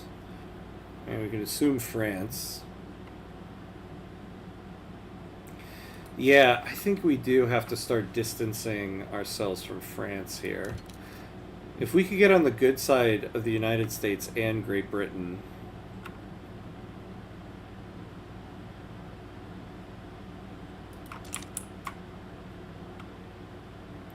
so we need somebody. Unfortunately, we did not gain an ally by the end of the stream.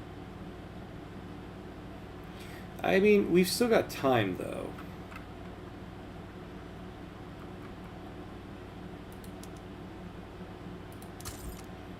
Let's promote this guy. Alright, well... think we've reached the end of the stream for tonight. We still did some pretty good work tonight, though. We're moving along, our rank went up considerably. And, you know, we have a pretty strong military right now, too.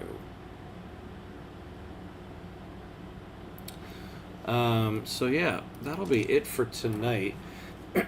So, the next time I'll be on will be on Friday. Instead of some Friday Night Frostpunk, this Friday we're going to be starting a Crusader Kings run. So we'll be doing that. Unfortunately, though, next week I will be on vacation. So the next time we'll be doing, we'll be continuing this run will be on Monday the following week. So I'll have the schedule posted for that. But yeah. So next time I'm on is Friday. Next time we're doing Victoria 3 is not the coming Monday, but the following one. But yeah, thanks everybody for hanging out tonight. Your stream's bloody addictive and should be followed by a warning like tobacco or alcohol. That's awesome. Thank you. I appreciate that. Glad to hear little old me is addicting to watch. As I fail at multiculturalism. Maybe next time. It's fun as always. Looking forward to more. See you next time. Yeah, thank you. Good. Thanks for hanging out. Good to see you. Yeah. So that'll be it for tonight, everybody. Sleep is needed for adults too. Yeah. I know. I'm kind of like, oh my god. I have like just a couple brain cells left going. Maybe if I had more brain cells, I would have chosen better on that intelligentsia coup moment. Who knows? All right, everybody. Have a good night. Thanks for hanging out. Everybody else who's watching, thank you as well. Hopefully I'll see you on Friday. If not, I'll see you in 2 weeks. So, have a good night. And as always, be awesome, my friends.